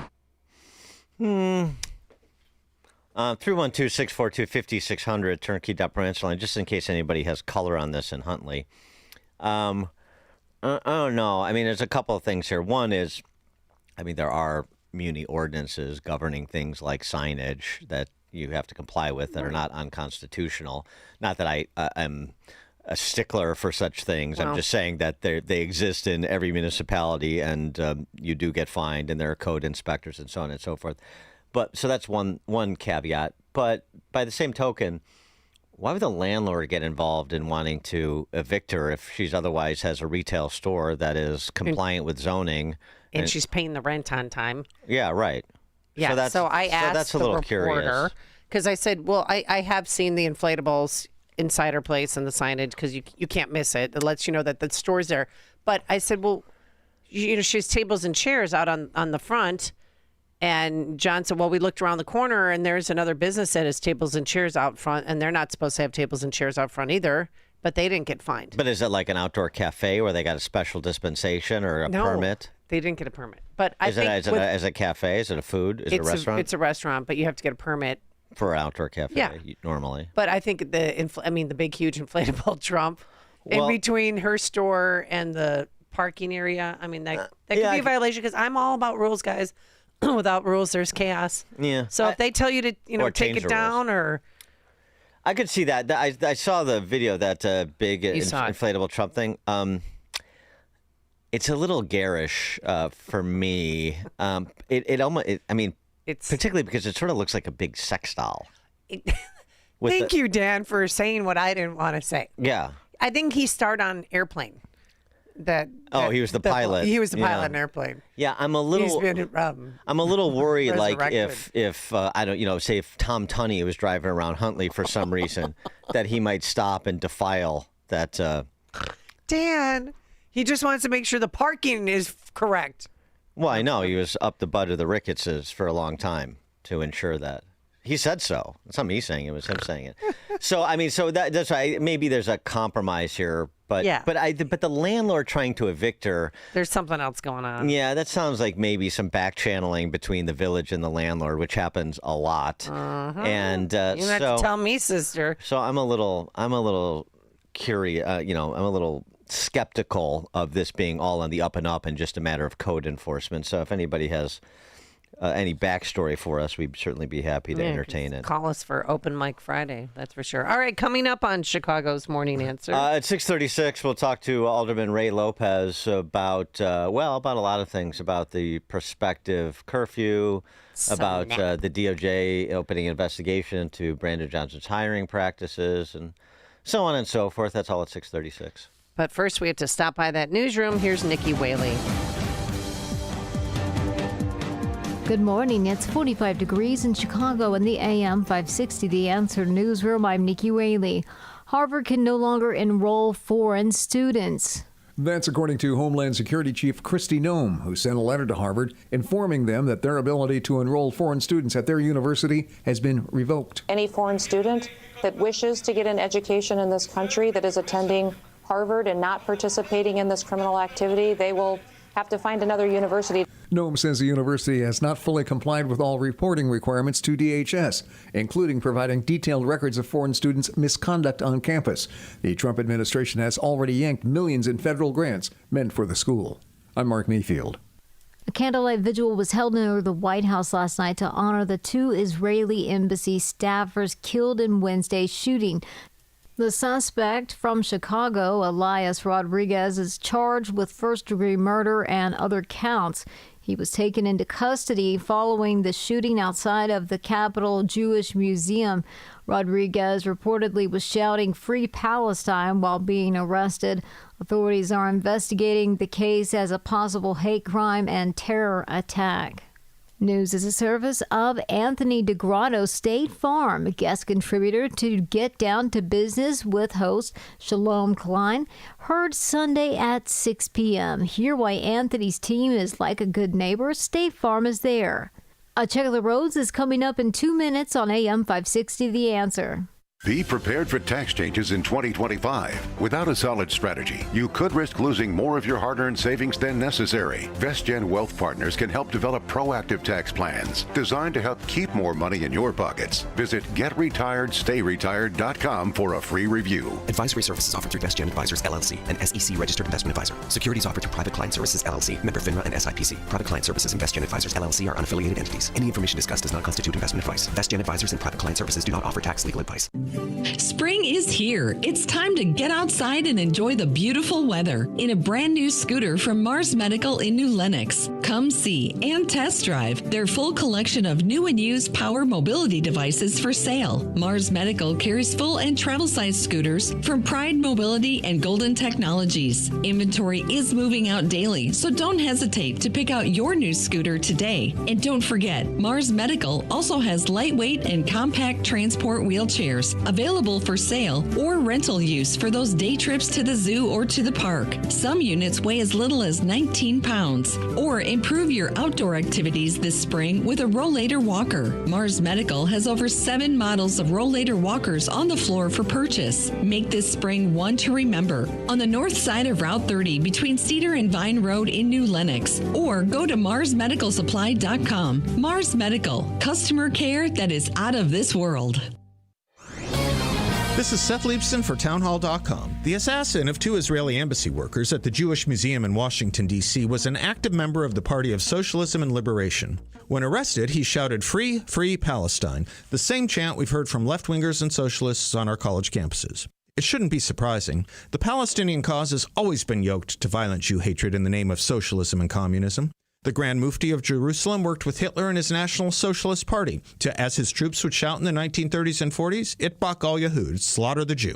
Later, Nikita Khrushchev united the anti-Israel cause with communist liberation movements and, at the UN, redefined terrorism to mean justified liberation. The USSR created and trained the PLO, and the PLO housed other communist groups, all while working with the Red Army faction in Germany. When students on our campuses shout "Free Palestine," as the murderer did in Washington, D.C., they might as well be yelling "Sig Heil" or shouting "Allahu Akbar." It's all homicidal ideation and ideology. Stop feeling embarrassed about thinning hair and start looking and feeling your best with Hair Grow by New Nordic. Available online at Amazon, Walmart.com, and NewNordicUSA.com, or at your local CVS. From the Team Hawkburg Traffic Center, I'm Nikki Whaley. On the Edens, inbound from Lake Cook to Montrose, 15 minutes. Inbound, outbound, about 14 minutes. On the Kennedy, inbound from Montrose to the Burn Interchange, about 15 minutes. Outbound, 17 minutes. On the Eisenhower, inbound from Wolf to the Old Post Office, 16 minutes. Outbound, about 18 minutes. On the Stevenson, inbound from the Tri-State to Lakeshore Drive, 20 minutes. Outbound, about 17 minutes. This report is sponsored by ExpressPros.com. If you're ready for a new job, let Express Employment Professionals help you. Express is already hiring for summer jobs in a variety of industries. Job seekers never pay a fee at Express. Go to ExpressPros.com to find your location. That's ExpressPros.com. Chicago's Morning Answer continues next, but now check out your forecast from the National Weather Service. Intervals of clouds and sun. The high today 62, clear tonight low 44, and then partly sunny for tomorrow, the high at 63. On Sunday, a partly sunny day, and the high at 67. I'm Steve Williams on AM 560, The Answer. Get the latest weather, traffic, and news updates online at 560theanswer.com. Now, from the Signature Bank Studios. Top of the morning, Dan and Amy. BLM Brandon has been sort of omnipresent in the news this week. He's got a lot to say on a lot of topics, but that's good because, as we know from his very difficult sit down with Fran Spielman to review his first 2 years in office, she really raked him. I mean, she over was, the coals. Yeah. Oh, yeah. Hard-hitting interview. What they collectively figured out, Fran and BLM Brandon, is that the problem in the first 2 years has been a failure to market the administration's successes. And so he is going to address that failure to market straight away, and he's been doing it. For example, all that he is doing to make Chicago safer by enlisting the support and the assistance and the policy guidance of young people when it comes to contentious issues like instituting a curfew. I would say I really don't know much about curfews because I wasn't one of those teens who would be outside for real. Like, I wasn't raised for that. But one thing I will say is that I wouldn't think that it would, because some people home, we trying to escape home.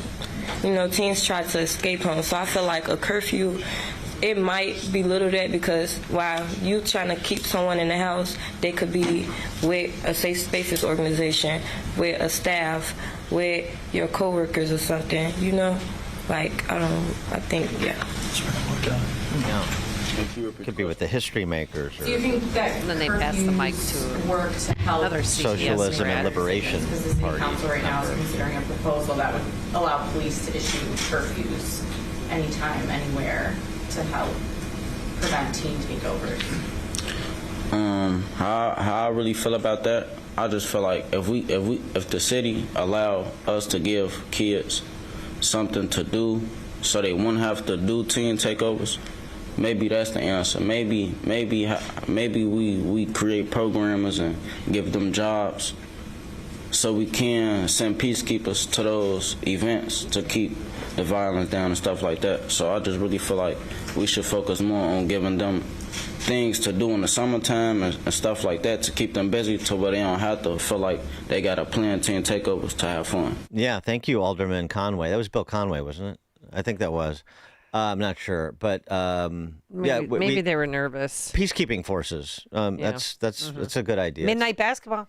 It's an idea, and it was nice to enlist some of his top policy advisors on this curfew issue because he was busy dealing with other issues like this untoward DOJ investigation into his hiring practices. I'm talking about BLM Brandon in the city by extension, simply because he wants to help black people who have been kept down by the man. And he had more color on this, pardon the pun, yesterday, defending his hiring practices and basically telling the residents of Chicago the real problem is that Godzilla in Washington. As far as, the president's animus towards women, people of color, working people, we have always known who he has been. And this is not a surprise. He's a monster. Period. We have the most diverse administration in the history of Chicago. And he is threatened by that. You can tell when someone is fearful is because they act out. We have a president that is screaming and having tantrums right now because we have an administration that reflects the city of Chicago, but he would much rather have administrations that reflect the country club.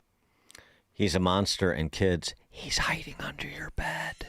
He likes country clubs. Don't close your eyes tonight. So a follow-up. Fran Spielman wasn't there to do the follow-up, so let me do it for her. So he's afraid of your administration. What is he afraid your administration is going to do exactly? What is the specific source of the fear? Because you're going to fill in the blank for us. Maybe Ray Lopez can help.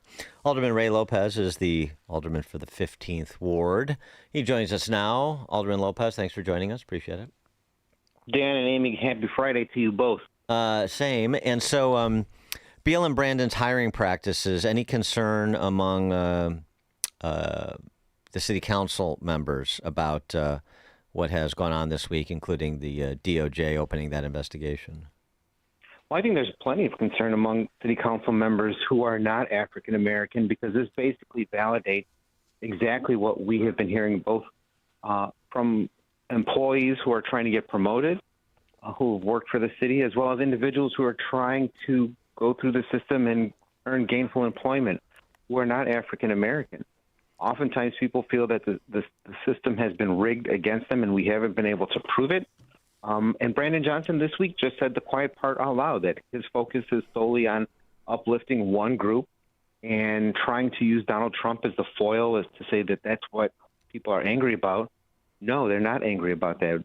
They're angry about playing racial politics within the Department of Human Resources. And we've had plenty of lawsuits over the past decades where groups have sued because they've been left out. And now he, having forgotten history, is doing the exact same thing all over again, but for different actors. Well, one thing I would say there are many black residents of Chicago that should feel the same way as non-black residents of Chicago, because it seems to me there's another layer with when Brandon Johnson speaks of his hiring practices, which is not just that you be better if you were black, but it'd be better if you were black and you attended the summer camp that the Party for Socialism and Liberation used to put on, where Brandon Johnson and his friends went. There's an ideological piece of this too. Like my friend Corey, our friend here at the show, Corey from Woodlawn, who's too good to work in city government, so he's not interested. But he wouldn't be any more welcome in Brandon Johnson's administration as a black gentleman from Woodlawn than I would be, because we share a certain philosophy about life and government. No, without a doubt, Dan. And, even within the African-American community, there are individuals who feel that there's a disconnect between the average blue-collar African-American man or woman just trying to survive and thrive in the city of Chicago, and those elite group of individuals, as there are in any demographic, who are being chosen by this administration and looking down their nose at everyone else beneath them, including other people who are African American. So there's definitely both skin and political spheres on that application that's being put out throughout the city of Chicago right now. Now, you posted a tweet yesterday in regards to, I don't even want to say his name, but the monster who gunned down two innocent people. Terrorists, yeah, he terrorized them because it was an assassination. It was an execution. Pumped 21 bullets into two beautiful people. And that tweet, that has been taken down. Any idea why? I haven't taken anything down. So are you referring to the picture? Yep, the picture of him with, sitting right in front of Mayor Johnson, and Alderman Rosanna Rodriguez is there, and others. So there's a picture of the United Working Families, which is basically CTU, with Delia Ramirez, Rosanna Rodriguez Sanchez, Byron Cicho Lopez, and Brandon Johnson, and I labeled it Birds of a Feather. Now, there's some back and forth as to whether or not the individual was actually the terrorist, or if that was just Rosanna's former campaign chairman / chief of staff taking one for the team to say that it's not him and that they're not sitting with the terrorist. But what we do know is this, that this individual was a homegrown individual, radicalized at UIC, supported by and involved with the alderman of the 33rd Ward, Rosanna Rodriguez Sanchez, which is why she's been so vocal for the first time in 6 years about something that's gone on involving her ward, a murdering terrorist that's come out of her political think tank, the Socialist and Liberation Party, with whom her ward superintendent is an active member. So they are doing overtime since yesterday, trying to distance themselves on all fronts in any way, shape, or possible that connects them back to this individual and his ideology. But let's be clear about something. The mayor, all the socialists have openly welcomed these individuals into City Hall, into government, into the inner bowel, inner workings of the bureaucracies therein, to help them get familiar and spread their ideology within their model of co-governance in the city of Chicago.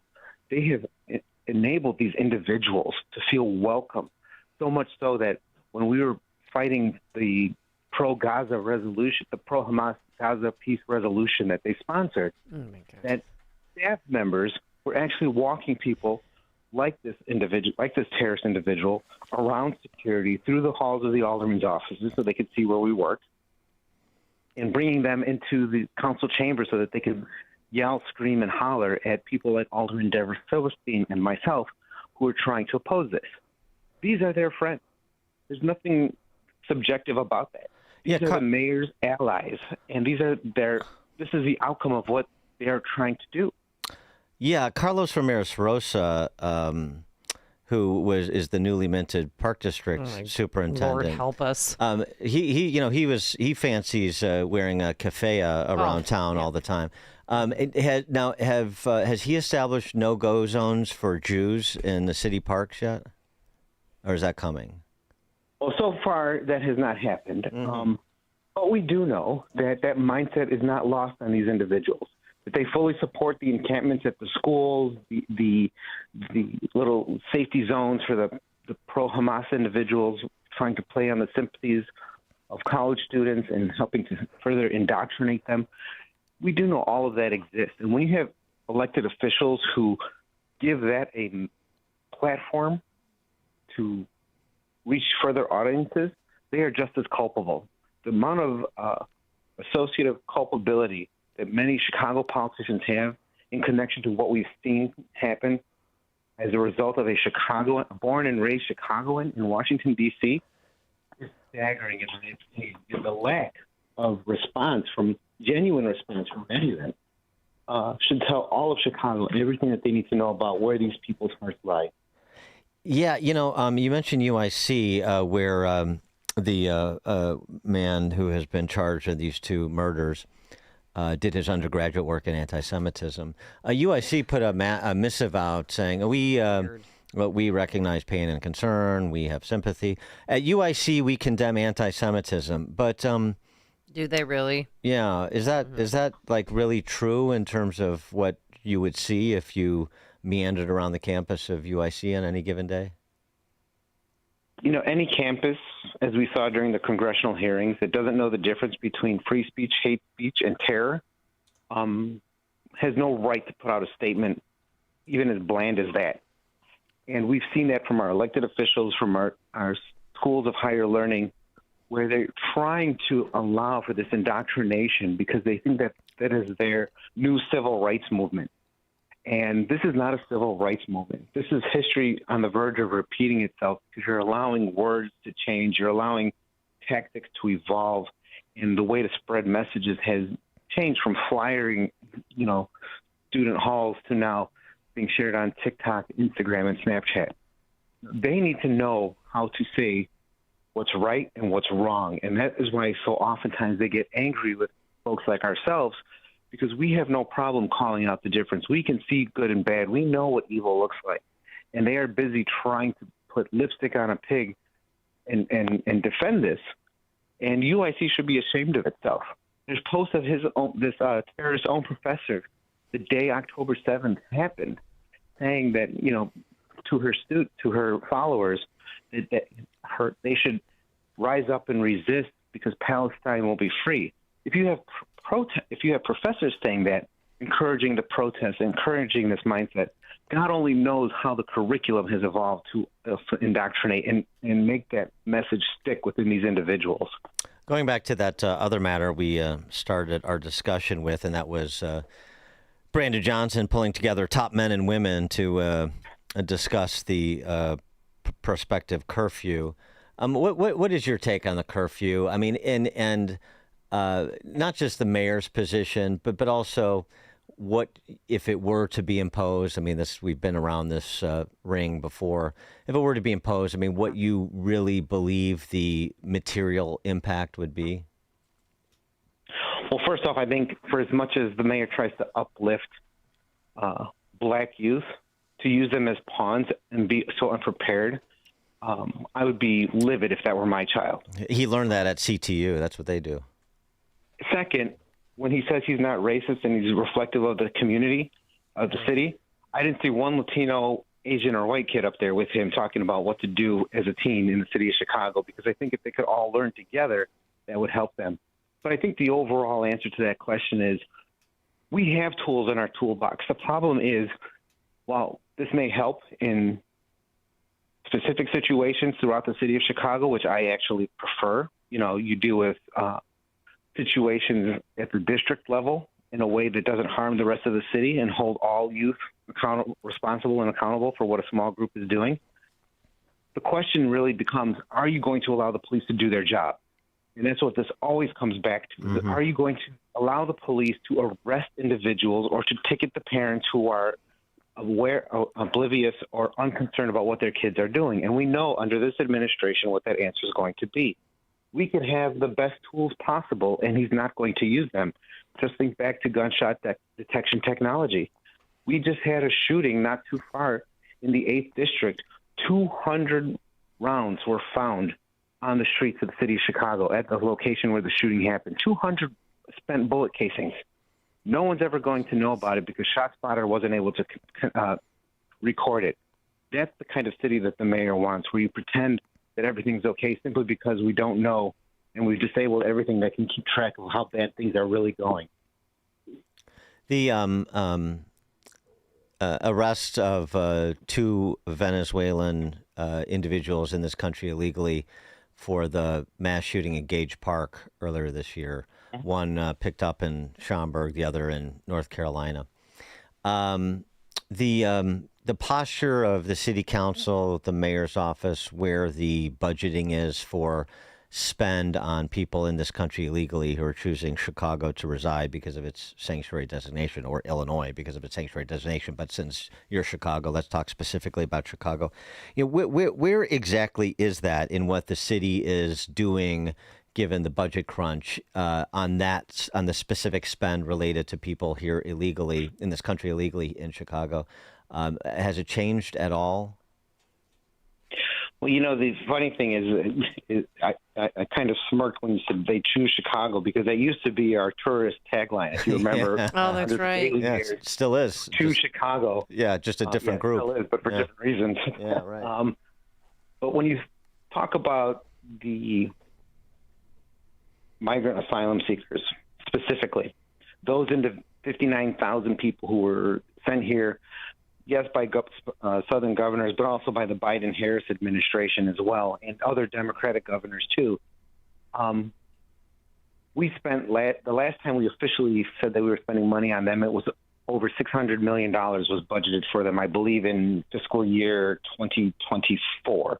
This year, a fraction of that is spent directly for them, and that is only because the mayor has shifted the entire name of the operation to a one system initiative, basically declaring all of them homeless and converting every migrant shelter into a quote unquote homeless shelter, and now directing all funds, both from the federal, state, and county, that the city would receive for homeless prevention and assistance, now to the city's newly declared homeless, otherwise known as the migrants. So it's going to be a little trickier for us to be able to parse away who's getting what. But what I can tell you from what I've experienced in the first 5 months of 2025 since this process began is that the indigenous homeless of Chicago, those individuals whom we know have been a part of our communities for the last 5 or 10 years that are homeless under Lower Wacker, in your parks and things of that nature, they have been completely squeezed out of many of the resources available to them.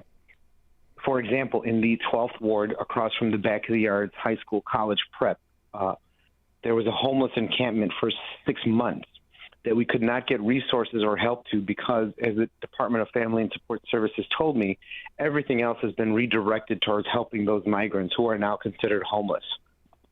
That was a group of about 15, 20 men across from a high school who, when it was finally disbanded, they found a long rifle in the group that they actually used to shoot against the sheriffs trying to evict them. So the encampments are growing and shifting, but the resources has been shifted away towards the new homeless because they have won the battle of the new homeless. You know, just redesignate them, and of course we don't require proof of citizenship for services because that would be untoward. Yes. You know, the interesting thing is by using the hundreds of millions of dollars we get from HUD for homelessness, you know, that has allowed for an opening, in my opinion, of the federal government to have access to these shelters. And I'm sure at some point the Trump administration is going to figure that out, and it's going to put us on yet another collision course with the Johnson administration not wanting to let in federal partners come to look inside a homeless shelter that's federally funded and find out who's actually in there. But I'm sure they'll just blame, as you said, the monster under your bed. Yeah, but what do you think? I mean, they're going to have a homeless shelter with Chicago's homeless and immigrants. The one at the old Sheridan Hotel on Lakeshore Drive there in Hyde Park. Yes. They have that there. They have it in 7600 South Cicero in the 18th ward that Governor Pritzker opened up and is now converting to a quote-unquote homeless shelter. They still have that at the one on 28th and Halsted, if I'm not mistaken, where the little boy died of sepsis. Mm-hmm. All of the shelters have now intermixed, you know, long-time, new arrival homeless. And what is happening is that many of the indigenous homeless, Chicago's original homeless, for lack of a better expression, are now either getting caught in further addiction by their new roommates. They're learning sexploitation by their new roommates, because all of the worst of what these individuals have brought with them is now just festering in these shelters unchecked, because they are just, again, warehouses of people that nobody's checking in on, nobody's monitoring. And as long as nobody drops dead, this administration is happy to maintain. Well, thank you for helping to market Brandon Johnson's successes with us here. Alderman Ray Lopez, 15th Ward Alderman. Alderman Lopez, thanks as always. Appreciate it. Always a pleasure. And he joined us on our turnkey.pro answer line. All right, coming up on Chicago's Morning Answer. At 7:07, it looks like the Real Housewives of Hinsdale is a go. Oh. And which, of course, segues into Why Dan Proft is single. 7:07. Exactly. All right, today we're going to have some sunshine. Wait for it.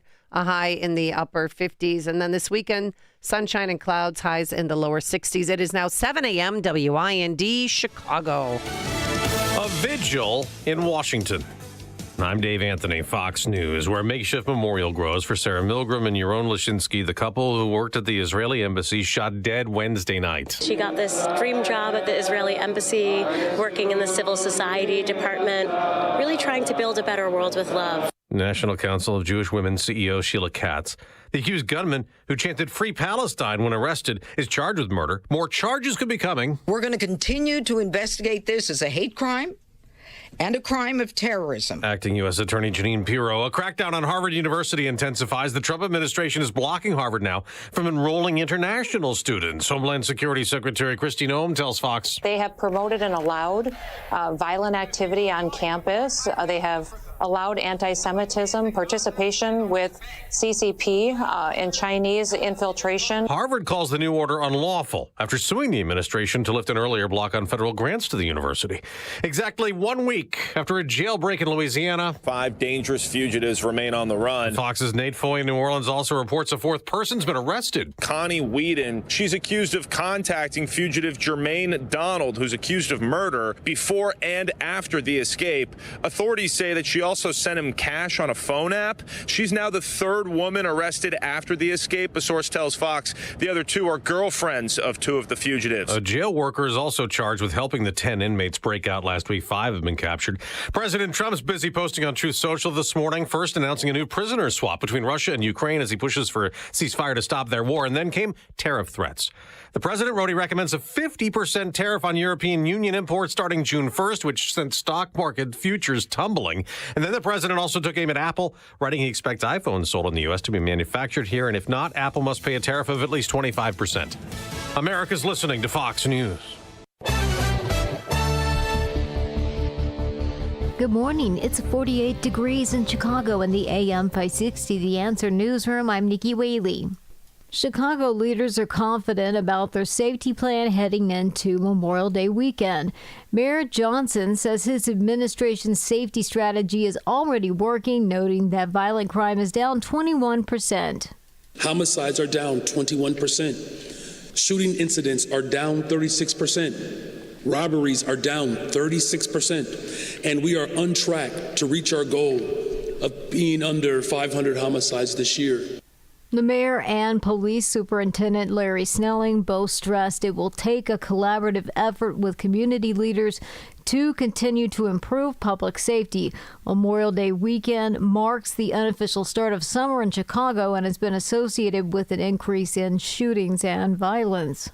The Chicago City Council is delaying a vote on SNAP curfews until next month. Perry Williams reports. The proposed ordinance will allow the police superintendent and deputy mayor to call for a curfew for groups of 20 or more with a 30-minute warning. Mayor Brandon Johnson does not appear to support the measure. To give unilateral authority to one entity, I don't see that as a effective democratic tool. The next council meeting is set for June 18th. Several parents are outraged after a substitute teacher was accused of assaulting a child in a classroom in Country Club Hills. The incident reportedly happened at Meadowview Intermediate School. Some parents say others won't enroll students in the district until the superintendent steps down. 68-year-old Cheryl Moore has been charged with battery and physical contact and causing a child to be endangered. News is a service of AlmostFreeTeeth.com. Overpaying for dental implants is over. If you have a Blue Cross Blue Shield PPO or FEP, you could save 90% off on average to get your smile back. Learn more and check if you qualify at AlmostFreeTeeth.com. A check of the roads coming up in 2 minutes on AM 560 The Answer. Wow. At the time of this being written, both gold and silver are up some 40%. That's 40% in just 1 year. In fact, this past year, gold has broken all-time historic records by hundreds of dollars an ounce. And unlike all other financial instruments used today, that historic record goes back thousands of years. In times like these, prices have never been better on most collector and gold coins. Fox Valley Coins in Naperville is trying to keep up with demand. So they're paying the most ever on not only most gold coins and bars, but also those old coin and paper money collections. They're especially looking for the scarcer dates and higher grade coins. Take advantage of the record high market price and our huge demand now, whether you're buying or selling, or just want to find out their worth. Fox Valley Coins is the place to go. Fox Valley Coins is on Route 59, just 1 light north of I-88 at the Naperville-Warrenville border. Family-owned integrity since 1981. Wesley Financial Group is not a law firm. Do you find yourself stuck in a timeshare? Get the real facts about the timeshare industry and your options for cancellation. Chuck McDowell, founder of Wesley Financial Group, has put together a free information guide that reveals the secrets the timeshare industry doesn't want you to know, including the 5 ways to get rid of your timeshare. Call now and get this timeshare cancellation guide absolutely free. Call 800-893-2288. 800-893-2288. 800-893-2288. When you're hiring, have you ever felt like you're missing out on meeting great candidates? Well, they're not hard to find when you go to ZipRecruiter. ZipRecruiter helps 10 million people with their job search every day. People who are actively looking for jobs like yours. So it's easy to find the right person fast. 4 out of 5 employers who post on ZipRecruiter get a quality candidate within the first day. Try ZipRecruiter for free at ZipRecruiter.com/free. That's ZipRecruiter.com/free. Patrick was way behind on his IRS taxes. I was in way over my head. The total amount ended up being somewhere just over $30,000. $30,000. Then the IRS came to collect. Started getting letter after letter. A lien had been filed against me. They were going to basically hang me completely out to dry. He had to do something. That's when I reached out to Optima Tax Relief. Patrick's life quickly got a lot easier. It was very easy. Pretty much hands off, They picked up the ball and ran with it. And how'd it go? I couldn't believe it. I had to ask 2 or 3 times. I saved an incredible amount of money. How does Patrick feel about Optima? Couldn't be happier. They definitely helped me. Optima Tax Relief, the best place to call. They're the best in the business. Do what Patrick did and call Optima Tax Relief for a free consultation. Call 800-965-1433. 800-965-1433. 800-965-1433. Optima Tax Relief. Testimonial from an actual client. Some restrictions apply. For complete details, please visit OptimaTaxRelief.com. From the Team Hawkburg Traffic Center, I'm Nikki Whaley. On the Edens inbound from Lake Cook to Montrose, about 16 minutes. We do have an entrance ramp that's closed due to an accident. That's going to be US 41 southbound, the on-ramp from eastbound Lake Cook Road. Just keep that in mind. Outbound, 15 minutes. On the Kennedy, inbound from Montrose to the Burn Interchange, 22 minutes. Outbound, 26 minutes. On the Eisenhower, inbound from Wolf to the Old Post Office, 19 minutes. Outbound, 20 minutes. On the Stevenson, inbound from the Tri-State to Lakeshore Drive, 23 minutes. Outbound, 20 minutes. Traffic is a service of Turnkey. Turnkey is the key to cyber protection. For a limited time, Turnkey is offering all new customers their first month of service free, including Microsoft licensing, antivirus, anti-malware, data backup, plus 24/7 help desk support. Visit turnkey.pro today. Chicago's Morning Answer continues next, but now a check of your forecast from the National Weather Service. Partly sunny for today. The high today at 62. Clear, chilly evening. Low tonight at 44. Partly sunny for tomorrow. The high at 63. And then partly cloudy tomorrow evening. Low 47. Partial sun on Sunday. The high at 67. I'm Steve Williams on AM 560. The Answer. Get the latest weather, traffic, and news updates online at 560theanswer.com. Now, from the Signature Bank Studios, this is Chicago's Morning Answer with Dan Proft and Amy Jacobson on AM 560. The Answer.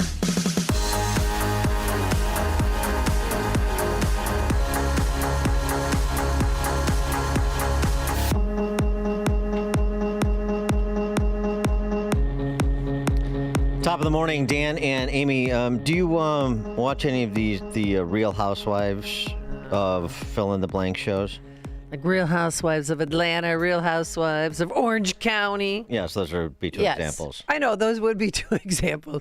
No, I tried to, but I don't have time for that. Well, what if I told you the Real Housewives of Hinsdale is in the offing? Oh, I'd watch that. 312-642-5600. Do tell. I heard about this for a while, but now it's starting to circulate on TikTok that this is a go, and they've got some pictures of who the Real Housewives of Hinsdale would be. Let me see. Can I see? Can I see them at Starbucks this weekend? Or not this weekend. I mean, at 9 o'clock this morning. Oh, wow. Yeah. Mm-hmm. Looks like it'd be an interesting show. Well, one of the I know the names, but allegedly that would be included. And I've got a working dossier, an open dossier. An open that one? I'm constructing on each. Is Christopher Steele working on it with you? No, this will be accurate. By one of them, and I'm not going to name names yet. Oh, come on. One of them, though, has an Instagram account, Trophy Wife for Life. Yeah. So just to give you a little bit of what you're in for in Hinsdale, like you wouldn't know if you knew anything about Hinsdale, which I assume most people do. Some, without giving names. Okay. Some I asked about these individuals, some of the people I know in Springfield. Oh, man. By the way, Trophy Wife for Life. Who puts that on there? I'm not going to give names. Picture now. I'm not going to give names. Will you show me her picture? But is she blonde? No. But her is she augmented? Her husband is a. Oh no. He's an attorney at Skadden Arps. Oh, here we go. Okay. I mean, his picture and his. Okay, let me see now. And crane, like there's cranes, people on the move. The cranes, Cranes, Chicago business, the anti-business business rag for rent seekers and political insiders. It used to be something back in the day. It's basically a Facebook group for politically connected rent seekers, the corporate suburban dandies who work in corporate settings. Yeah. It's pathetic. It's like the digital version of Melrose Place. Anyway, it's worse than the Reader. Right now, that's what you're saying. This guy, I mean, I don't know them, and I'm sure they're very nice. But I mean, giving me the whole like Patrick Bateman profile pic. His people on the move. Was he a star in Suits? Yeah, exactly. I mean, the LA Suits, not the original. There's a lot of that guy. Well, I assume I don't watch the shows, but Orange County, Atlanta, whatever. I assume all these people are like cartoon, one-dimensional people. But this is local, so it's more compelling. Well, this is gonna be. I will definitely watch that show. Real Housewives of Hinsdale. I mean, there's a pregnant one who my friend describes as brutal. The trophy wife. Trophy wife, the pregnant one. What else? There's one my friend describes. Another friend describes as a glorified hooker. Wow. Now a lot of people. Now is she married? I've suffered that sling and arrows too. I've been called a glorified hooker, so she's not alone.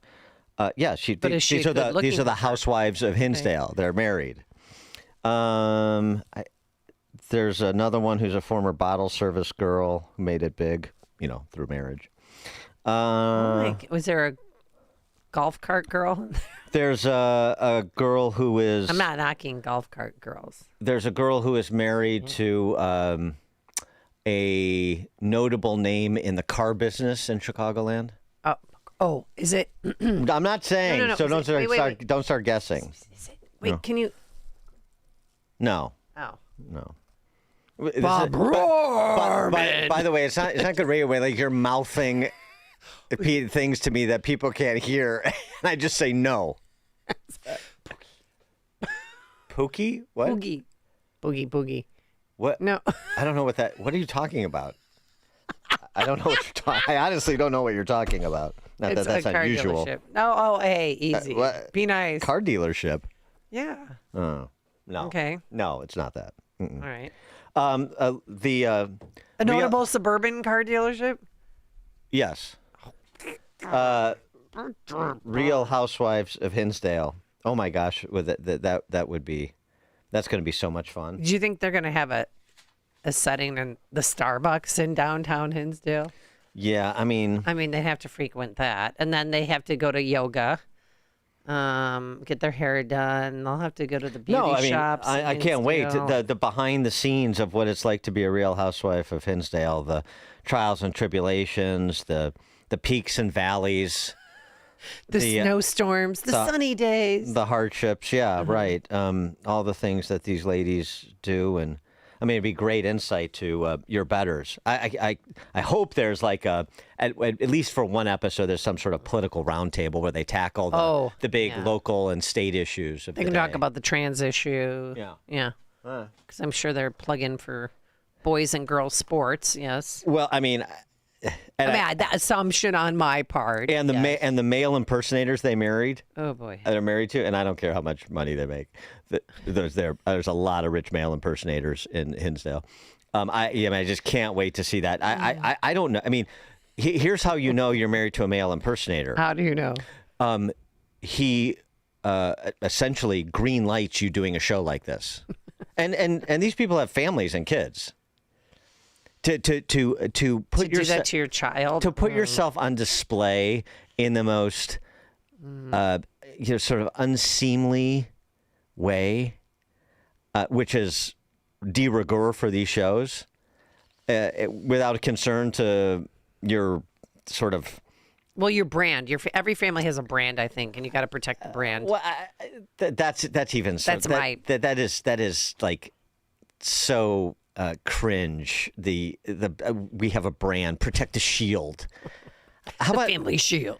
How about they're not doing that if they're going on that show? That's what I'm saying. How about got to make fools? We have integrity. We have some personal dignity. And we're trying to convey that to our kids and imprint that upon them. And it doesn't help if mom and her gal pals are running around in miniskirts acting like teenage girls, with driving their G-Wagons and being sort of ostentatious, And then they're going to have some infighting. They're going to have to come up with some drama, whether it be real or fake, and the girls will fight, and maybe they'll pull each other's extensions out. Who knows? What's going to happen is the rate of men committing to bachelorhood is going to increase, especially successful men, is going to increase precipitously once this show airs, at least in Chicagoland. So that'll, redouble my commitment, I'm sure, once I see the opening episode of that show. One other thing, too, just in this Why Dan Prof's a single segment.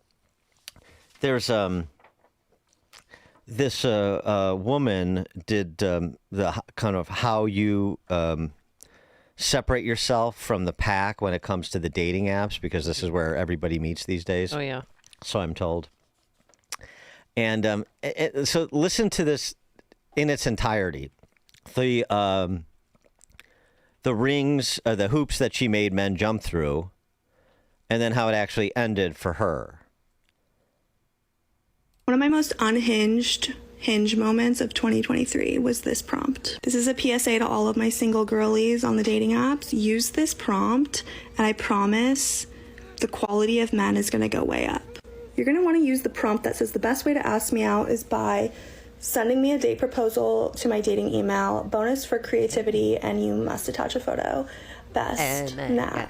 I literally made a Gmail account specifically for dating, and the results were amazing. See, the men have to take one extra step to get in touch with you, and it's the effort for me. They wrote these elaborate date proposals. They had fun with it. One guy sent me a PowerPoint of different date options. Another guy drafted out like a resume of why he's qualified, a candidate. Like, I think that it's fun for them because it's something that they don't see too often, so they're like having fun with it also. And then I'm reading them like giggling like a little schoolgirl. They were all really fun dates. I didn't find my husband that way, but I am no longer single. I've been dating a sexy British man for the past 6 months. It's been the best, but he didn't send me an email, which I will never let him forget. So use this at your own risk. It's really fun. Okay, bye. Could you imagine spending the next 5 minutes of your life, much less 20 or 30 years with that person? Oh, my God. I mean, and now I know why you're single. Yeah, This is how I got radicalized. This is why I don't hang out with a lot of women, because that's not a woman. There's this whole thing too. Like, why? I mean, there's a survey out of 2,000 alleged adults. What is the maximum amount you would pay for first aid if you were the one paying? Well, I'm always the one paying, so okay. Right. You have my attention. Well, say you go out on a date with a lady friend. How much? I mean, do you have a maximum? Or do you just let the party go? I don't have a maximum. I just do you can order anything off of this side of the menu. Pretend this other side doesn't exist. Drink list. Surf and turf. No, thank you. No, over here, the club sandwich section or the salads. We're teetotalers over here.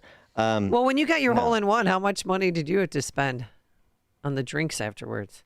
Yeah, I spent some money, but that's unique. Well, even though you got a hole-in-one 2 weeks before that, but nobody saw it. That's important. Okay. And that's a a cultural imperative. Just like the man paying for dinner is a cultural imperative, although less and less so. But I mean, I pay for dinner, and entertainment, and I mean like a movie or a show or something. I don't mean like, I can't see a Parisian sex club. A movie and dinner with somebody. You can't see. I can't see you going to a movie. Oh yeah, I'm a great time. Yeah, but how much are you willing to spend? $100? Is that your cap? No, I don't have a cap. That's so stupid. All right. I mean, why? That's why I said like this question and thinking about this way is so stupid. What else did they ask? I mean, it's one of those things. Like I'm dating myself. I'm not going to take you to Spiaggia on our first date. God. Right? Is that even open anymore? No, it's gone. But everything's gone. But Spiaggia was top shelf, very good. Or Les Nomades, where John Cass is taking his wife for their 30th anniversary dinner this weekend, per my recommendation. Per your recommendation. Yeah. A happy anniversary to them.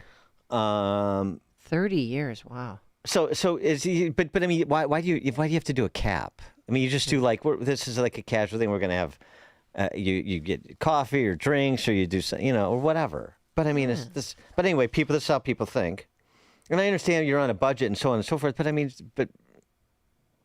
really, the data shows Americans across the country broken out by region. There's not that much difference, but in the Midwest, the median, I guess, what people are willing to spend on a first date, $118.50. That's very specific. Well, I mean, you average it out by all the respondents. 10%. Only the Northeast topped the national average. Which is the national average is 125, so we're a little chintzy in the Midwest. $125. That's the national average. Midwest, $118. 10% of the respondents in the Northeast said they'd spend between $150 and $200. 4% said they'd go over $300. Oh, wow. Well, that's 4%. Yeah, the 4% of the. Well, that's the 4% you want to date, ladies. Yeah, well, let's get on this. You sound like a real housewife of Hinsdale. And that's another reason why Dan Proft is single. Hear about the big stories of the day, then talk about them right here on Chicago's Morning Answer on AM 560. The Answer. A great smile can make you feel happy and confident. So when you consciously conserve your teeth, that glowing smile will show through.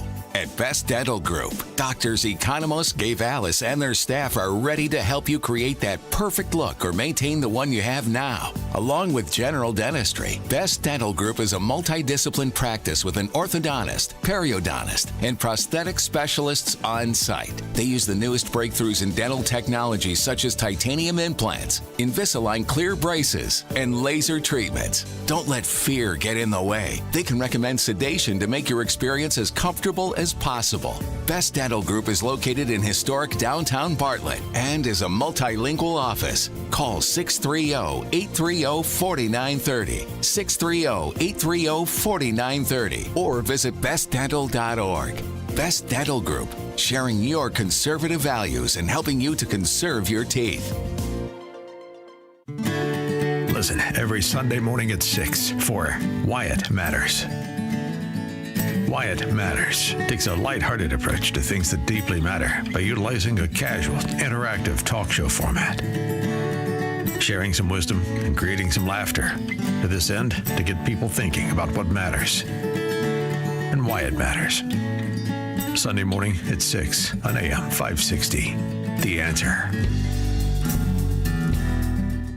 Attention! If you owe money to the IRS, this is an urgent message. The IRS is cracking down by sending out collection letters, garnishing paychecks, seizing bank accounts, and putting liens on homes and businesses. They call it enforced compliance, and you better watch out because penalties and interest on unpaid taxes compound daily, making it even harder to get out of debt. Don't let tax debt destroy your life. You need to call Optima Tax Relief, America's #1 tax resolution firm. They're experts in taxpayer assistance programs that can save you thousands if you qualify. A+ rated by the Better Business Bureau, Optima's resolved over $1 billion of tax debt for their clients. Let them fight on your behalf, helping to put your tax problems to rest. Call the tax professionals at Optima now for a free consultation. Call 800-965-1433. 800-965-1433. 800-965-1433. Optima Tax Relief. Some restrictions apply. For complete details, please visit OptimaTaxRelief.com. A world without signs. It's hard to imagine. No directions, no branding or identity for businesses.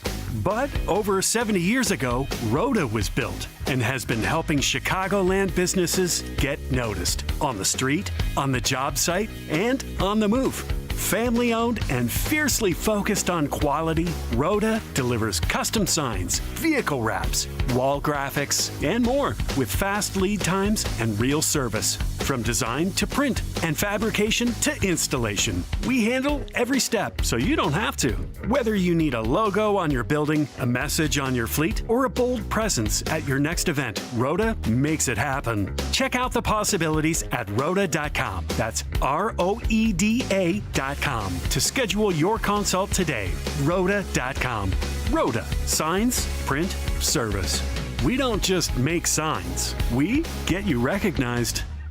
This is a special alert during this window replacement season. Don't get tricked by the cheapest offers and gimmicky ads. Now's the time to see and feel the difference of high-performance windows from Valdecas. When it's time to consider new windows, siding, and doors for your home, you need to look no further. Sebastian Gorka here to tell you about Valdecas. Valdecas has been the trusted name chosen by thousands of homeowners, and they should be your #1 choice too. But what's really behind the name Valdecas? Over 25 years of a team dedicated to providing you with the best customer service experience and products that truly bring value to your home. They are a Pella Platinum Elite Status certified contractor for a reason. They have an A+ rating with the BBB, as well as high ratings and positive reviews on both Google and Houzz. Schedule your free in-house consultation at valdecas.com. Ask about their exclusive manufacturer warranties and their 10-year workmanship guarantee. Don't wait. Book today at valdecas.com. For the best in class, it's Valdecas.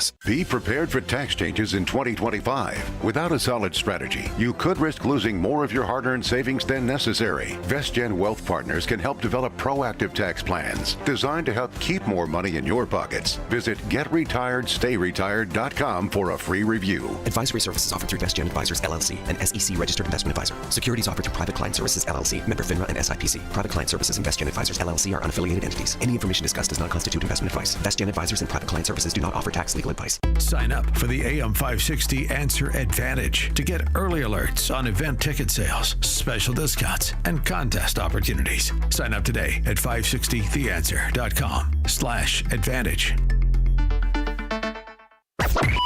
AM 560, The Answer. Dan and Amy, just a couple of follow-ups on the Real Housewives of Hinsdale. A friend of Hinsdale texted how many of the episodes are going to end at Butterfield Country Club.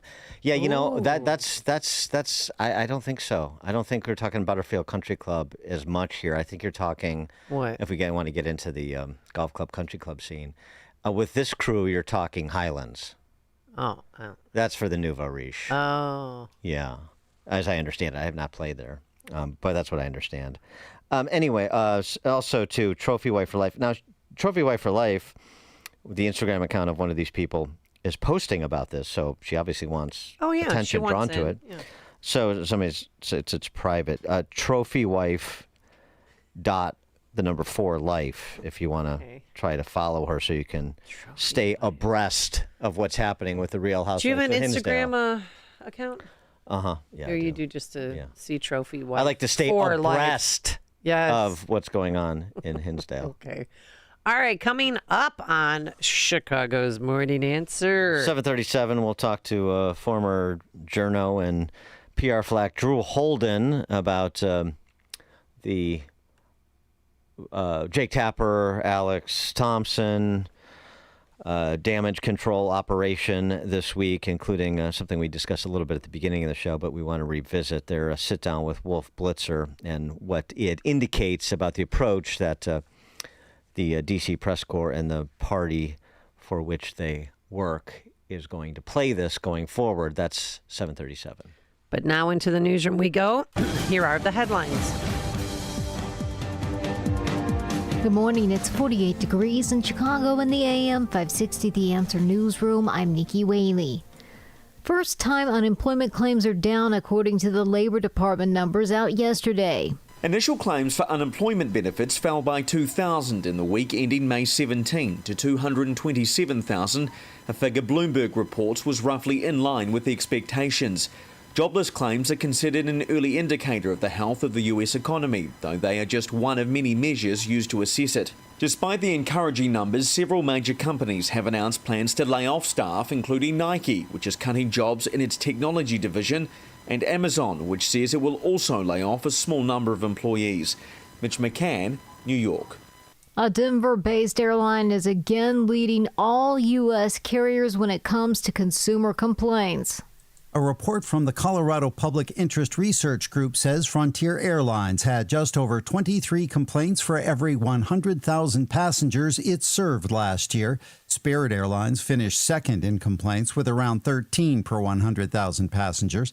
The report also notes that complaints among U.S. airlines jumped 9% last year, while passenger numbers only increased by 4%. I'm Michael Kastner.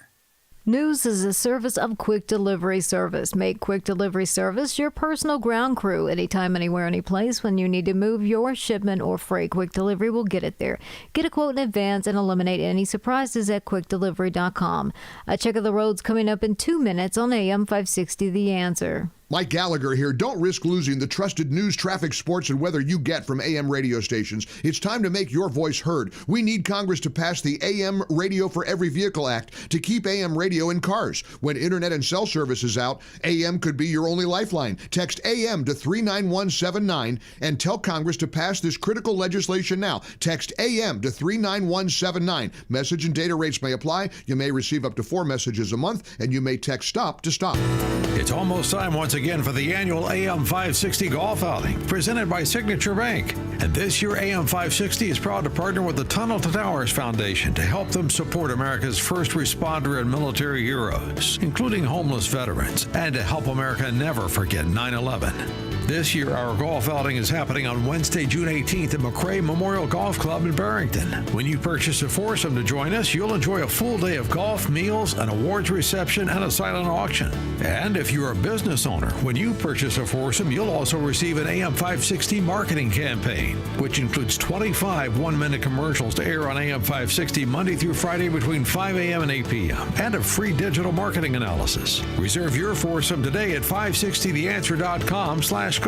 That's 560theanswer.com/golf. Sponsored in part by Quick Delivery Service and by State Farm Insurance Agent Anthony DeGrotto.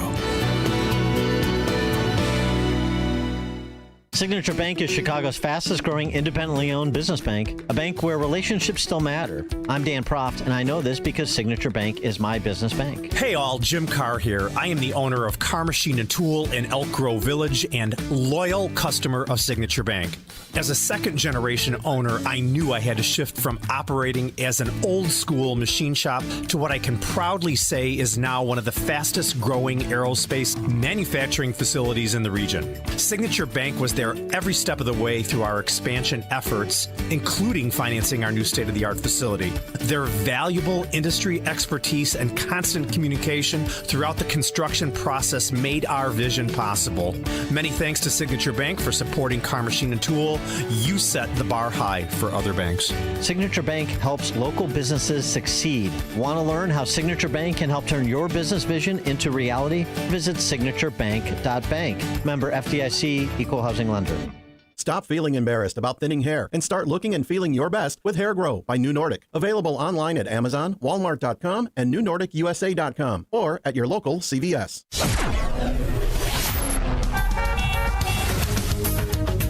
From the Team Hawkburg Traffic Center, I'm Nikki Whaley. On the Edens inbound from Lake Cook to Montrose, about 16 minutes. We do have an entrance ramp that's closed due to an accident. That's going to be US 41 southbound, the on-ramp from eastbound Lake Cook Road. Just keep that in mind. Outbound, 15 minutes. On the Kennedy, inbound from Montrose to the Burn Interchange, 22 minutes. Outbound, 26 minutes.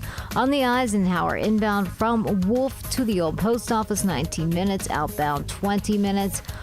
This report is sponsored by Mattress Firm. Don't postpone better sleep. Shop Mattress Firm's Memorial Day sale now. Upgrade to a premium bed from a curated selection and take your rest to the next level. Don't miss out. Visit Mattress Firm today. Get matched. Sleep at night. Chicago's Morning Answer continues next, but now check your forecast from the National Weather Service. Intervals of clouds and sun. The high today is 62. Clear tonight, low 44. And then partly sunny for tomorrow, the high at 63.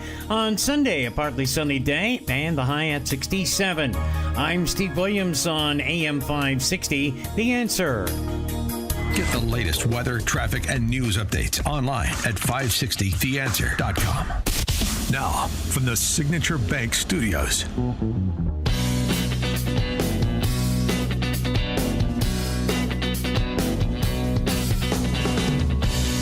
Top of the morning, Dan and Amy. There are two moments that I thought defined the week that was in the D.C. press corps. We started the program with them. I want to revisit them. I want to revisit every utterance that is an attempt to extend the cover-up and rewrite history in an evidence-free fashion. And every hypocritical defense of the same thing depending on a defense or attack on the same thing depending on who is offering the content that is being defended or attacked. So first on the rolling phony mea culpa slash ersatz attempt at accountability that's coming from Jake Tapper and Alex Thompson and the entire cast of characters at CNN that's helping Jake Tapper sell some books. Wolf Blitzer was able to score an exclusive with Jake Tapper and Alex Thompson. I don't know how he got that interview. Yeah, really good. It was a great get. Kudos. And listen to the exchange, because there's a wrinkle here that we hadn't heard this week in terms of the rhetorical strategy, the market positioning. You know, what'd you learn? Right. And this is where Jake Tapper does. He's, I'm very humble about my coverage, and we should have been more aggressive. What did you learn? So, going forward for application, so we can all do better. Be better. Step up. And then when Alex Thompson comes in, there's where the wrinkle is. See if you can pick it up. It's cabinet secretaries. Interesting. How has writing this important book, investigating the Biden presidency, Jake, informed you about how to cover the current president? Well, I just think in general, not Trump specific, but in general, I think that the press corps, and I'm certainly including myself, needs to worry less about politeness when it comes to these health issues, and needs to be even more aggressive when it comes to demanding transparency on health issues when it comes to the president. President Trump, while he appears healthy, he has not been transparent about his health records. And I think that that's something that the American people have a right to. You want to add something? Yeah, I think, listen, this is not the first time this has happened. Woodrow Wilson, FDR, JFK all hid significant medical failings. Joe Biden was not totally transparent. It is going to happen again, inevitably, unless there is something forcing such disclosures. Alex Thompson, Jake Tapper, the book, an important book indeed, a bestseller already. Hey, Wolf, go easy on the fellas. Boy, you didn't have to be so tough, so aggressive there. It's great news that Jake Tapper discovered just in time for Trump that it's time to be less polite. Oh, thank goodness. Wow. And what an admission by Alex Thompson that Biden was somewhat less than forthright. Really? You don't think? About his health care records. But the wrinkle at the end from Alex Thompson, giving us the historical context, Woodrow Wilson, FDR, Kennedy, and now Biden. Now we're going to be, real aggressive with Trump and a go-forward basis, of course, because it's not about Trump. It's just lessons learned, and now we're going to apply them. No, the Alex Thompson thing is Jake Tapper and Alex Thompson aren't just whistleblowers. They're not just the leading lights of the D.C. press corps here in this push for accountability. They're reformers. Something must be done in the interest of transparency and the American people's right to know. As Michael Goodwin said yesterday, I can't wait for the movie with Tapper and Alex Thompson. Maybe they could call it All the President's Yes Men. Zing. The reformers. Right. Wow. They're wearing a lot of hats. The other moment this week, the exchange between Caroline Leavitt, the White House spokeswoman, and Yamiche Alcindor, who is a flack for MSNBC, about the video that Trump played, and dim the lights, please, in front of South African President Ramaphosa on the matter of whether or not there is the systemic killing of Afrikaners, white farmers in South Africa, thus necessitating the asylum that Trump provided for 5 dozen of them. The video showed images of crosses in South Africa about white farmers who have been killed and politically persecuted because of the color of their skin. And those crosses are representing their lives. Those crosses are representing their lives in the fact that they are now dead and their government did nothing about it. Are you disputing that there's no... The fact that the video showed what the president claimed it showed, because it did not show that. But even more, what I'm asking you is who at the White House... No, it did show that. It showed white crosses representing people who have perished because of racial persecution. Verifies the videos that the president shows, and what protocols are in place when there's unsubstantiated information being put out for the world and what leaders show? Yamiche, what's unsubstantiated about the video? The video shows crosses that represent the dead bodies of people who were racially persecuted by their government. In fact, the Associated Press, of all places, has a picture of that very monument, and the caption from the Associated Press is, "Each cross marks a white farmer who has been killed in a farm murder." So it is substantiated, not just by that video and the physical evidence that everybody saw on display in the Oval Office, but also by another outlet in this room, the Associated Press. So you should take it up with them if you believe the claim is unsubstantiated, and that's a ridiculous line of questioning. It's tough when you lose the AP, isn't it, Yamiche Alcindor? Something else I would have added to the response to Ms. Alcindor.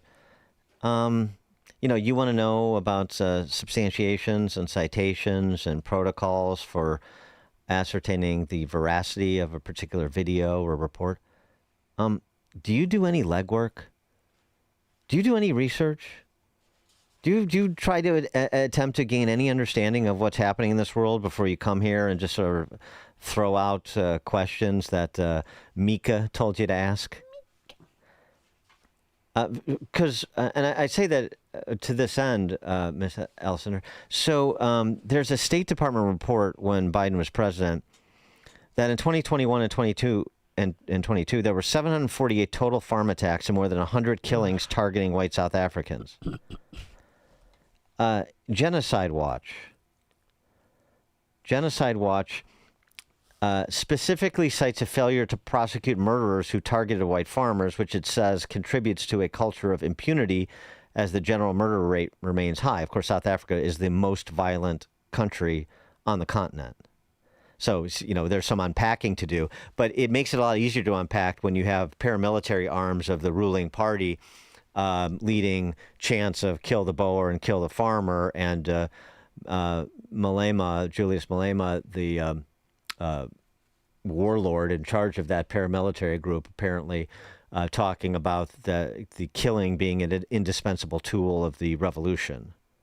But I know that it's difficult to put those pieces together, Miss Elcinder. But I think the reasonable person finds that evidence pretty compelling. For more on all this, please be joined by Drew Holden, who writes at his Substack, Holden Court, as in Holden Court. I see what he did there. Yeah. It's a homonym. Very clever. It's a homonym. Drew Holden, thanks for joining us. Appreciate it. Dan, Amy, thanks so much for having me on, guys. I appreciate it. So your review of the saintly efforts of Jake Tapper and Alex Thompson and those D.C. press corps members who were aghast at President Trump's treatment of South African President Ramaphosa. Yeah, it's curious to me, because I think there's a thread that runs through both of these stories where the press is really, really interested in digging and making connections between maybe disparate ideas, right? We saw this with the Russian collusion narrative. And so whenever there are threads to pull that end up indicting Republicans, particularly Donald Trump, they're very interested in pulling them. They're very interested in digging. They're very interested in fact-finding, which, it can obviously lead them astray, but fundamentally is the job of a curious media, right, to go and find out the information. But when any of that is reversed, when there are signs, indications that point in another direction, particularly when Republicans are the ones who are talking about these sorts of things, there is zero curiosity. I think we're seeing it right now in South Africa. I think we definitely saw it with President Biden's mental decline. Right? That whenever these things come up, these are when the fact checks come out. These are when the real truth comes out. This is when, you're running with these sort of spurious claims rather than just doing the very basic, very fundamental work of journalism, which gets always thrown by the wayside in these politically inconvenient circumstances. Right. And so that there's one issue is the targets, and then the other, in the South Africa story, and the outrage over granting asylum to 60 white farmers and their families from 60 from people 60, from people who opened the million. Borders for tens of millions of people over the last 4 years. But then the damage control aspect of it, you're formerly in that milieu. Watching the damage control as Jake Tapper does his routine, and then everybody who was flack for Biden had any interactions with Biden, and now it comes out previously expressed concerns. They had very passing contact. All they could do was rely on cabinet secretaries or people that were in more regular contact with them. Nobody really spent any quality time with them such that they could see any problem there, even when they are now being documented as having expressed that they saw a problem there. Right, or certainly didn't until after the 2024 election. Yes. Somehow, right. One of the curious facts I saw in the book was there are all these members of Congress and other people. There's a very, very precious few mentions of journalists in the book, or at least where I'm at so far, which I think is probably there's more told in that silence than in much of the rest of the book. But it's very interesting that in so many of these cases, there are people who Biden has aged 15 years since the last time I saw him. Yeah, right. And they're having the conversations all just reliably in December of 2024, right? And I find it really, really hard to believe. And I think, again, the big point here that I think gets missed throughout the book, and I fear will be missed in the kind of history books and all this, is they mention at a bunch of points all of these moments in time where conservatives and non-traditional media were pointing out, hey, there's something wrong here. And they do precious little to say, what were we doing at the time, right? Which is why I do these threads, why I do all these social media posts, because I remember what they were saying at the time, right? I remember in February of 2024, when CNN said that the problem with all these concerns about Joe Biden wasn't actually Joe Biden, it was ageism, which remains very oh, that's right. It was our fault. Yeah. Right? Like these are the problems. Like, these are the words. You guys put these words on paper. And so it's a little bit spellbinding now to see everyone, including Tapper and Thompson, and their supposed grand revisitation of all of this, ignore all the things that were said by them and their colleagues at the time. But he is making money off of a mistake that he created. Excuse me. Yeah, I think it's the perfect way to put it. Yeah. Well, the other approach to this is like when somebody says, "Do you know this guy?" And I say, "Oh yeah, I know him. Yeah, he's a good guy." He's like, "Oh, that hasn't been my experience." And you say, "Well, all I can go is on my experience." That's the other thing they're doing is, look, Morning Joe Scarborough did that on Halpern's podcast this week. Look, I did a 90-minute sit down with him. We spanned the globe, and he answered geopolitical questions better than 99% of politicians could. So I'm not going to turn around and believe my lying eyes or what some right wingers are saying about him, because I spent 90 minutes. And then Halpern's like, there are good days and bad days, and it's all the whole sort of like we can only go by our experience, whether it was a 90-minute conversation or it was a grip and grin at a fundraiser, and everything seemed to be on the up and up. And so that's my base of knowledge. That's all I had to go on. So I did the best I could with the information I had, my experience. Yeah, and it's curious as a defense mechanism, in large part because when Biden was in office, so many of these outlets relied so heavily not on what their own eyes could see, right? Because one of the points that I think Tapper and Thompson make well is that the Biden team and the Biden campaign hid him in the basement for so much of not just the campaign but his presidency. And so what so many of these outlets did was they relied on those same Biden advisors who were hiding him to give the story, to give the narrative.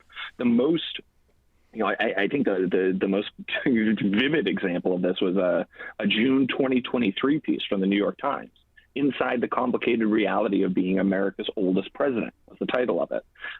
You had, I think it was 3 or 4 bylines on the piece, and to get the story of Joe Biden and this, how is it serving the oldest president in U.S. history, they went to all of these staffers who were very given over to just supporting the president. There's 2 quotes in here that I think would truly make Stalin blush if Pravda had written it about him. The first is I'll read the whole thing because I think it's important to put in the context. "Yet people who deal with him, Joe Biden, regularly, including some of his adversaries, say he remains sharp and commanding in private meetings. Diplomats share stories of trips to places like Ukraine, Japan, Egypt, Cambodia, and Indonesia, in which he often outlasts younger colleagues. Democratic lawmakers point to a long list of accomplishments as proof that he still gets the job done." Later on, they talked about how he's got this grueling travel schedule for an old man. And so they say, at the same time, he, again, Biden, is trim and fit, exercises 5 days a week, and does not drink. He has at times exhibiting striking stamina, such as when he flew to Poland and then boarded a 9-hour ride to make a secret visit to Kiev. And it's like, guys, if you are here, if you can't talk to the guy in question, and all you hear are the people most close to him saying all of these fawning, wonderful things, shouldn't you have a tiny, tiny bit of skepticism? You don't even have to have a lot. Just maybe at first blush, not taking this as the gospel truth. No, Drew, the reason we couldn't talk to him is because he was swimming across the English Channel pushing a rowboat or pulling a rowboat. He's Jack LaLanne. He's doing all sorts of feats around the world. We can't have access to him because he's summiting Mount Everest at the moment. Yeah, exactly. He's superhuman, and any of your suggestions to the contrary, they don't match up with how he appears in private, even to his adversaries. It's just nonsense. And then the timing of the revelation that her audio comes out, and people are shocked. What? Yeah, what? Boy, it's worse than we thought. Why would it be worse than you thought? Then you weren't thinking very much or consuming much information. But and then the prostate cancer reveal. And the timing of that, and he hasn't taken a PSA test in a decade. And now Comer, unsurprisingly, wants hearings. Do you think Republicans should pursue hearings and continue to investigate this? Yeah, absolutely. Without question. I mean, there can't be a bigger story, even setting aside the media, there can't be a bigger story in America in the last 5 years than the fact that we don't know what the cognitive capabilities were for the guy who had the nuclear codes. And we don't know who around him knew, and we don't know who around him covered up. And we know a little bit, like we can kind of intuit what some of the problems of that may have been, but there's no way we know everything that happened behind closed doors, and there's certainly no way that we're gonna get it in this Tapper Thompson book. Well, and they're trying to cover up the cover up by saying that, you know, he didn't have enough money to take the PSA test, so that's why he did it last in 2014. Didn't have enough money. Yeah. Well, that's what they're saying, to save costs on his testing. Like, we're worried about that. I mean, you already drew blood. What's the big deal? But do you think that there's a possibility that Joe Biden didn't even know that he had prostate cancer, that they withheld that information from him? Yeah, I mean, I wish I could say definitively no. I don't think that's possible, but I think probably, right? I have I have less than zero trust in the people closest to Joe Biden that they had anyone's best interests in mind other than what they thought was the very narrow political legacy they were going to define at the end of 2024. Well, by the way, who are the people close to Joe Biden? I mean, I know some of the names, but Jake Tapper and Chuck Todd and all of these people trying to cover their backsides. They keep talking about this inner circle and the responsible parties, but they talk about them generically. I mean, is it Donnellan? Is it Klain? Is it the Zients, whatever? Yeah, is it Jill Biden? Is it Hunt? Who is the inner circle according to you? Since you're casting guilt at the inner circle, tell us who they are.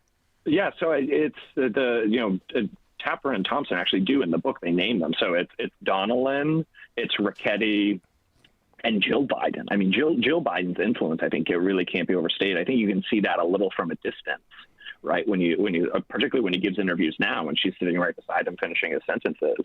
But I think those three are the biggest people closest to Joe Biden. And then there's obviously kind of a level out from that. There's Zients, there's other people who are kind of within something akin to that inner circle. But you know what? Those three. But you know what, Drew? Go fine. You're naming names. Now we can investigate, because I'm not taking that at face value either. They could be trying to do damage control or protect Susan Rice or somebody else that's their ally, right? Yeah. 100%. Right. And I think this is why you've got to have investigations. You can't rely on self-interested and party-motivated journalists to go out and tell the true story of who are the people who should be held accountable for this. I mean, I think this is absolutely the right use of government authority to get to the bottom of this. I truly can't imagine what could be more important. Drew Holden, he's a veteran of media and PR flackery. He also writes at his doesn't sound very complimentary, but it's, there's a compliment in there somewhere. It's just descriptive, yeah. That's exactly. neutral. He writes at his Substack, Holden Court. That's Drew Holden, HOLDEN.substack.com. Drew Holden, thanks for joining us. Appreciate it. Pleasure's mine, guys. Thanks so much for having me on. And you could also follow him on X at Drew Holden 360. And he joined us on our turnkey.pro answer line. You're listening to Chicago's Morning Answer with Dan Proft and Amy Jacobson on AM 560. The Answer. Gain insight into building strong marriages and raising godly children with Focus on the Family with Jim Daly each weekday at 11:30 a.m. on our sister station, AM 1160. Hope for your life.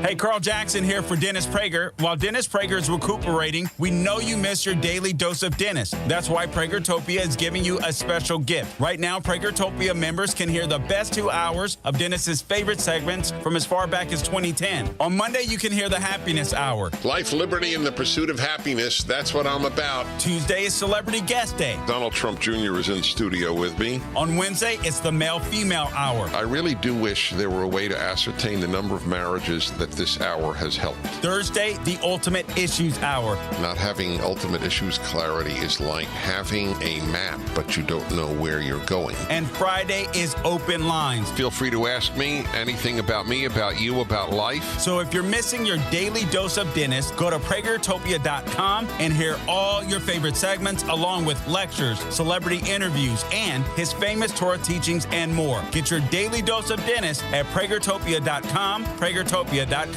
8 years It has been 8 years since QC Kinetics has been the nation's leader in non-surgical relief for joint pain. Hi, Amy Jacobson here, and this is remarkable. Using regenerative cell therapy to restore tissue in your achy joints. These are biologic growth factors with robust healing properties, carefully and strategically placed in your joint. Listen, it's a powerful and potent way to give your joints the new life and repairing old tissue. Best part, there's no drugs, no surgery, and no downtime.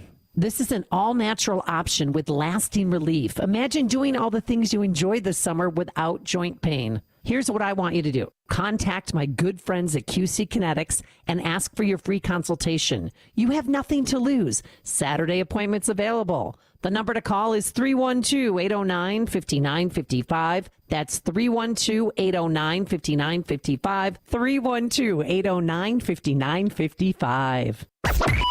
AM 560, The Answer.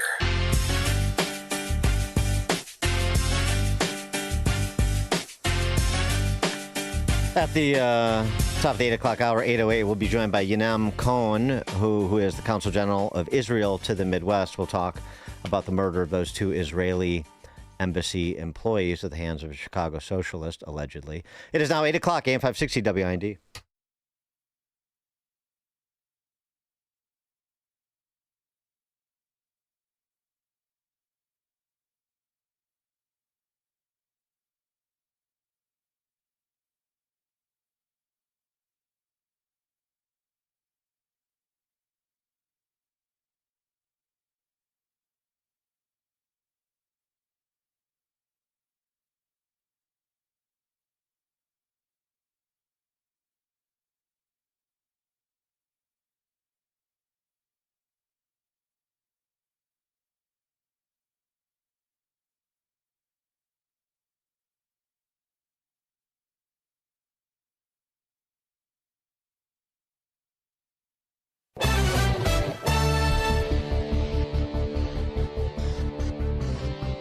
Good morning. It's 51 degrees in Chicago in the AM 560 The Answer newsroom. I'm Nikki Whaley. Mayor Johnson says he's done all he can to keep the Bears in Chicago.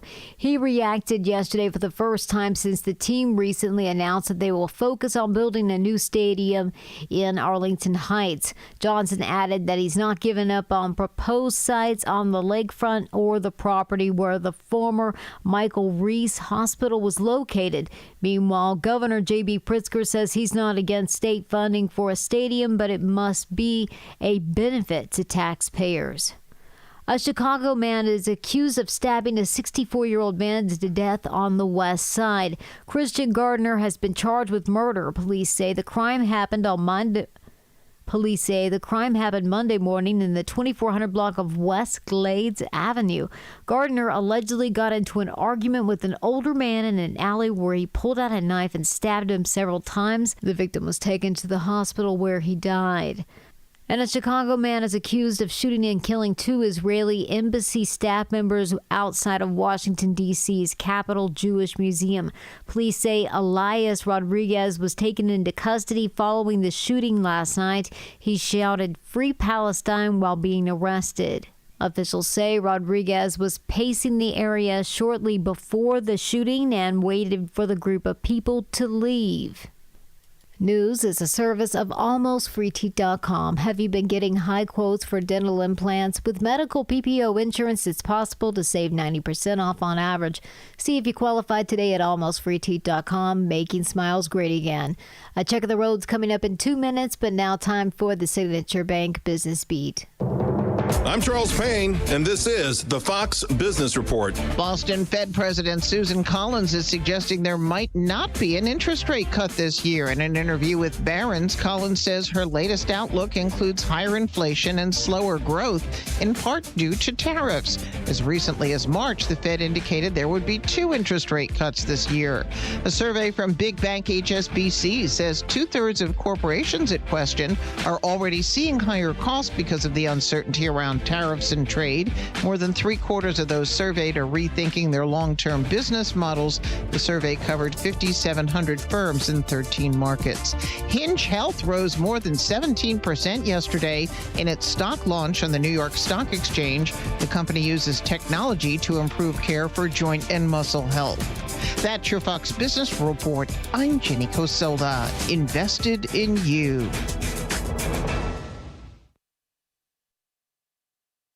Mike Gallagher reminding you that 80 million listeners depend on AM radio to always be on, delivering news, talk, sports, traffic, and weather reports you can trust.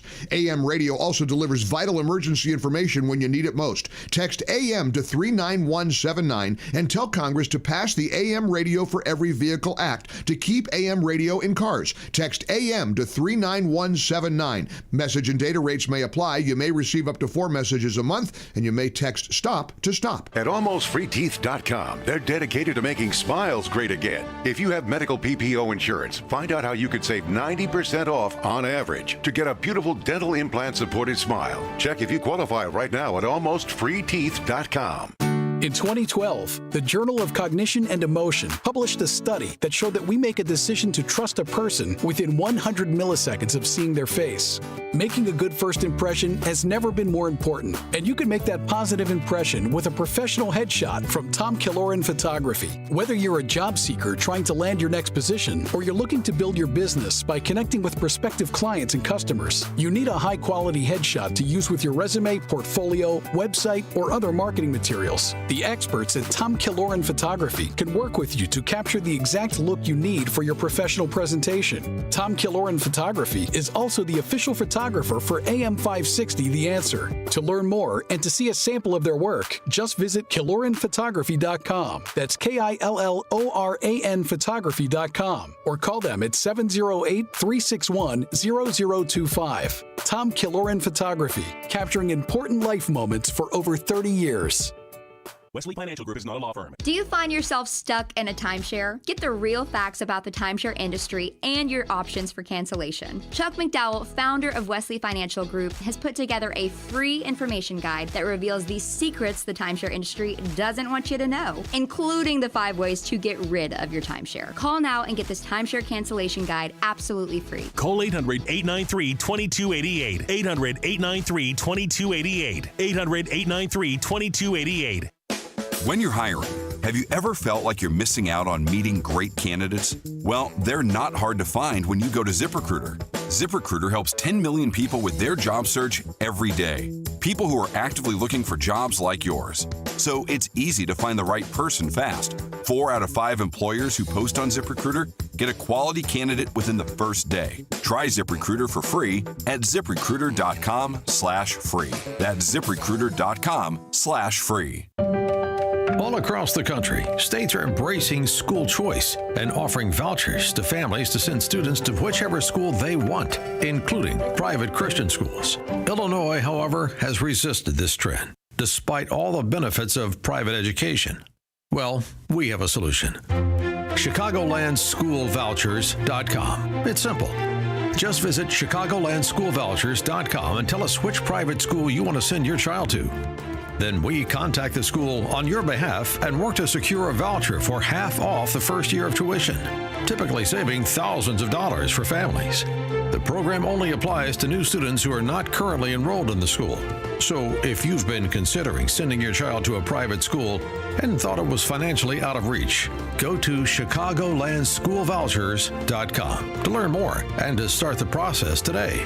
That's ChicagolandSchoolVouchers.com.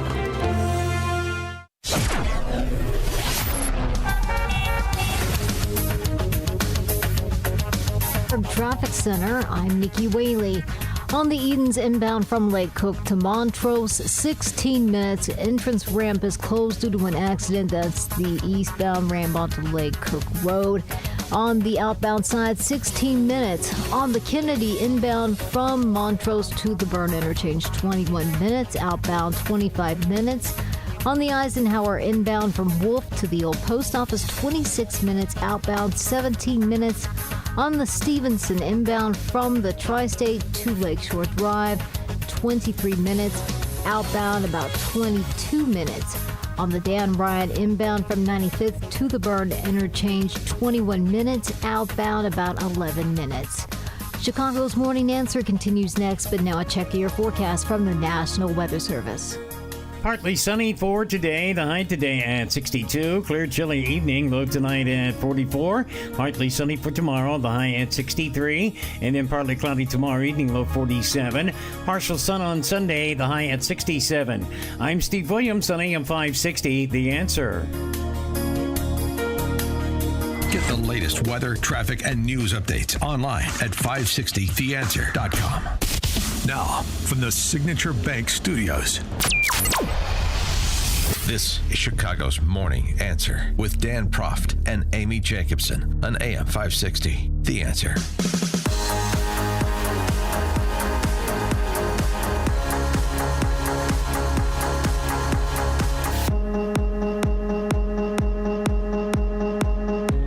Top of the morning, Dan and Amy.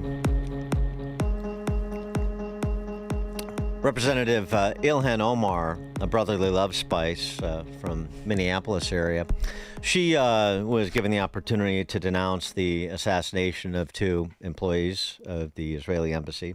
Mm-hmm. This anti-Semitic murderous rampage that was initiated allegedly by a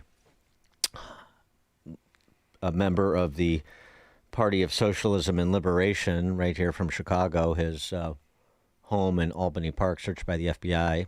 Anyway, Ilhan Omar given the opportunity to denounce using violence in pursuit of whatever you say your political goals are. Congresswoman Omar, can I get your reaction to the shooting that happened in D.C. last night? I'm going to go for now. I'm going to go for now. Yeah. Mm-hmm. Yeah. And later, like hours later, she released a statement, I'm sure, because one of her PR flags suggested it. Yeah. Mm-hmm. Mm-hmm. Jonathan Tobin writing about this in Jewish News Syndicate. Domestic terror is the inevitable next step for Hamas sympathizers. Yeah, well, I mean, if you're going to flak for terrorists, it's not surprising you adopt some of their means and methods. For the past 19 months, angry mobs have taken over college campuses and the streets of major American cities. These demonstrations, tent encampments, and building takeovers have not just been expressions of opposition to Israel's effort to eradicate Hamas terrorists. They've also often been indicative of the protesters' support for Hamas and the embrace of terrorist goals, as well as their anti-Semitism, something that was made obvious by the way they have targeted Jews during the course of their quote-unquote activism. Yet, rather than being isolated and widely condemned, they have been cheered by many in the media and even rationalized by former President Biden and Vice President Harris, as well as the party's left-wing leaders. You just heard from one of them. In doing so, they were ignoring the warning signs that the pro-Hamas movement was more than just mainstreaming Jewish hatred in discourse, as has been the case throughout history. Those who speak of their support for terrorism elsewhere often wind up committing it at home. For more on this, we're pleased to be joined by Yonam Cohen, who is the Consul General of Israel to the Midwest. Yonam Cohen, thanks for joining us. Appreciate it. Good morning. Thank you for having me. Where are embassy personnel at? Just a little more than a day removed from this, ostensible incidents of domestic terrorism, and what is the sort of the general response from the Consul General's office? Well, first, I have to say that on the personal level, we are devastated and shocked, appalled by the senseless terrorist anti-Semitic killing of 2 of our colleagues in Washington, D.C. They were not just 2 young employees, but also a young couple with a bright future ahead of them. And the senseless killing is really devastating for all of us. At the same time, I have to say that I'm shocked, but I'm not surprised, because it might have happened, on Wednesday night, just 2 days ago, but the process has begun long ago, and at least a year and a half ago, since October 7th. As you well mentioned, we have seen the organized campaign all across the country, and also specifically here in Chicago, legitimizing the terrorist actions of Hamas with a very deep dehumanization of not only Israelis but the Jewish population here in Chicago and across America. The outcome, even if the unintentional one, was what we saw in Washington, D.C. on Wednesday night. And then what role do you think our political leaders play in all of this? I mean, Brandon Johnson, our mayor, at one point in time was wearing the Palestinian scarf. We have an alderman out there at pro-Palestine, pro-Hamas rallies. Do you think that played into it or made it acceptable?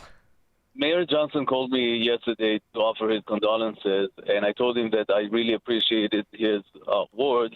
And at the same time, I told him that what we need right now is not just words of solidarity, but real action about the vile anti-Semitism, incitement, and hatred that we're seeing not only in the heart of Chicago on a weekly basis on Michigan Avenue, for example, but also in the city council. And as you well mentioned, specifically a few aldermen in the city council of Chicago have been using Islamic hateful language, not only against Israel, but again, against the pro-Israel community in the city of Chicago, both Jews and non-Jews alike. And, words matter. Words lead to action, and incitement leads to violence. And while, of course, yes, many of them did publish statements yesterday, condemning the murder, but I don't buy that.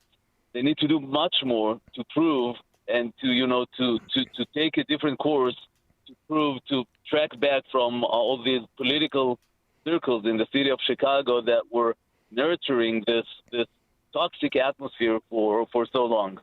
Yeah, UIC did the same thing, University of Illinois Chicago, where the alleged murderer got his undergraduate degree in anti-Semitism. They put out a statement expressing sympathy and saying, at UIC, we condemn anti-Semitism.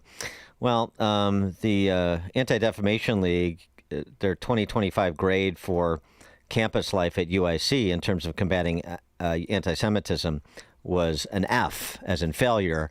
And while I don't ascribe to everything the ADL puts out when it comes to the way that Jewish students are being treated on college campuses, in the last couple of years, I think we're pretty well aligned, actually. I think that, since October 7, I said one thing. If you think that it's only about Israel, you're wrong. It's also about America, about the foundations that create our Western democratic liberal society. These people hate Israel, but they hate America as much as they hate Israel. And they hate Jews as much as they hate our Judeo-Christian culture. And this is very dangerous because some people, not all of them, but some people might take these words into actions, and this is exactly what we saw last night in Washington. And my message is that, it might have happened in Washington, but it could have happened here in Chicago because the shooter comes from Chicago. He grew up here. He is part of the political circles here in Chicago that were creating this toxic environment. And, we might have been the target as much as our two colleagues that got killed in Washington were. So we're living in a very, very dangerous era right now. And what we need to see in the city of Chicago is much more leadership against anti-Semitism, Jew hatred, and the understanding that words matter. What about the action that the Trump administration took to end Harvard's student visa program? Because, according to the Trump administration, they're doing so to hold Harvard accountable for fostering violence, anti-Semitism, and coordinating with the Chinese Communist Party on its campus. Anti-Semitism in America generally, but specifically on university campuses, it has reached unprecedented levels since October 7th. Many actions have been taken by the current administration to counter that, and I really hope that we will see some kind of not only results, but an deeper understanding amongst university leaderships all across the country that they can't just stand without doing anything. They have to take serious action to counter this very dangerous phenomenon. When you hear, I mean, there's always legitimate, me expressing my view, there's always legitimate areas to criticize any politician, any head of state, any country for policies they pursue. But when you hear the distinction that is often offered, I'm not anti-Semitic, I'm anti-Zionist. I disagree with the policies of the Netanyahu administration, for example. Is that usually code language in your view, or are there distinctions that can make it obvious that it's legitimate criticism of a politician, a head of state, versus just a cover for anti-Semitism? Look, the free speech is sacred. I have no problem with people criticizing Israeli policies. You know what? I do that myself sometimes. That's totally okay. We live in a democratic country. That's really the core of our democratic values. But when people say, hey, I'm anti-Zionist, it means actually I'm against the existence of the Jewish state. And this is a dog whistle for anti-Semitism. We've seen that here in the city of Chicago, including some other men who yesterday, published statements condemning the murder, but they have incited over and over again against the Zionist population in Chicago. In other words, that's a dog whistle for the Jewish population in Chicago. So I think they have to really make a very serious reflection about the words that they've been using, the acts that they've been doing over the past year and a half, because, again, words have consequences. Well, and the other words that have consequences, and Jonathan Tobin and others have written about this again. They've been writing about it for the past almost 2 years now. But the false accusations of Israel having committed a genocide, and we have the juxtaposition this year as they're trying to downplay the targeted and systemic killings of white farmers in South Africa, while accusing the Netanyahu regime again of genocide as the peace talks have broken down. Again, as I'm saying, it's not. If you think it's only about Israel, you're wrong. It's way bigger than just Israel. Israel is just a pawn in the very strategic game that they're playing to, I think, this is my view, to really, in the war against our values, our Western liberal values. And this is why I think that every American should understand that, hey, it's not only about us, it's about you too. Do you think people are safe at places like the Jewish Museum in D.C. or the Holocaust Museum, say here in, the Chicago area, or should they be on alert? People have very natural concerns. I have been discussing that with leaders of Jewish communities in Chicago and all across the Midwest yesterday, with the law enforcement and with elected officials. People have very, very natural concerns about their security and safety. However, I have full trust in the law enforcement, specifically here in the city of Chicago, and my message is that, hey, you can't change your life. You can't let terror win. You have to continue life, as much as possible. Do what you need to do. Have faith in law enforcement, and I also have faith in the American people who totally reject these horrible actions. And maybe this will drive it home to some who think this is just the sort of bohemian campus politics they remember as a hippie in the 60s. To your point, Jonathan Epstein, who's an undergrad at Columbia University, had this exchange with some newsreader at CNN. I thought it was very telling, not just how mature he is, but listen to what he says about what he thinks about campus life at Columbia. And this is probably indistinguishable from what a lot of Jewish undergrads would say about a lot of our so-called elite schools. But what I saw in his eyes, I went to Columbia for grad school, and I saw the same thing in his eyes as I saw in the eyes of all the protesters at Columbia. Nothing different between him and them. But they did not create this horrific shooting. They did not, they didn't shoot. They gave permission. They gave the permission. And they have called for this. They have called for Intifada revolution, which is the same thing he yelled last night. Do you worry that there will be a conflation, though, of the two, those people who are speaking their mind, who really care about what is happening in Gaza, and those people who are like this person who did this horrific shooting, who intend to do harm. A conflation. I mean, they are calling for intifada. At Columbia University, they call for intifada constantly. They're not quietly, they're loud. Yeah. They're loud. You can hear it. They make recordings of themselves. So what's the difference? Are you afraid? Yes. What will We're you do all about afraid. that? Everyone should be afraid. What are you doing to try to make yourself feel safer? Well, okay, you just go on and live your life. I'm a New Yorker. I remember 9/11. You can't let them make you be afraid. You have to go on, you have to live your life, and hopefully your government does things to protect you. Last night, our government failed us. Consul General Cohen? Yes.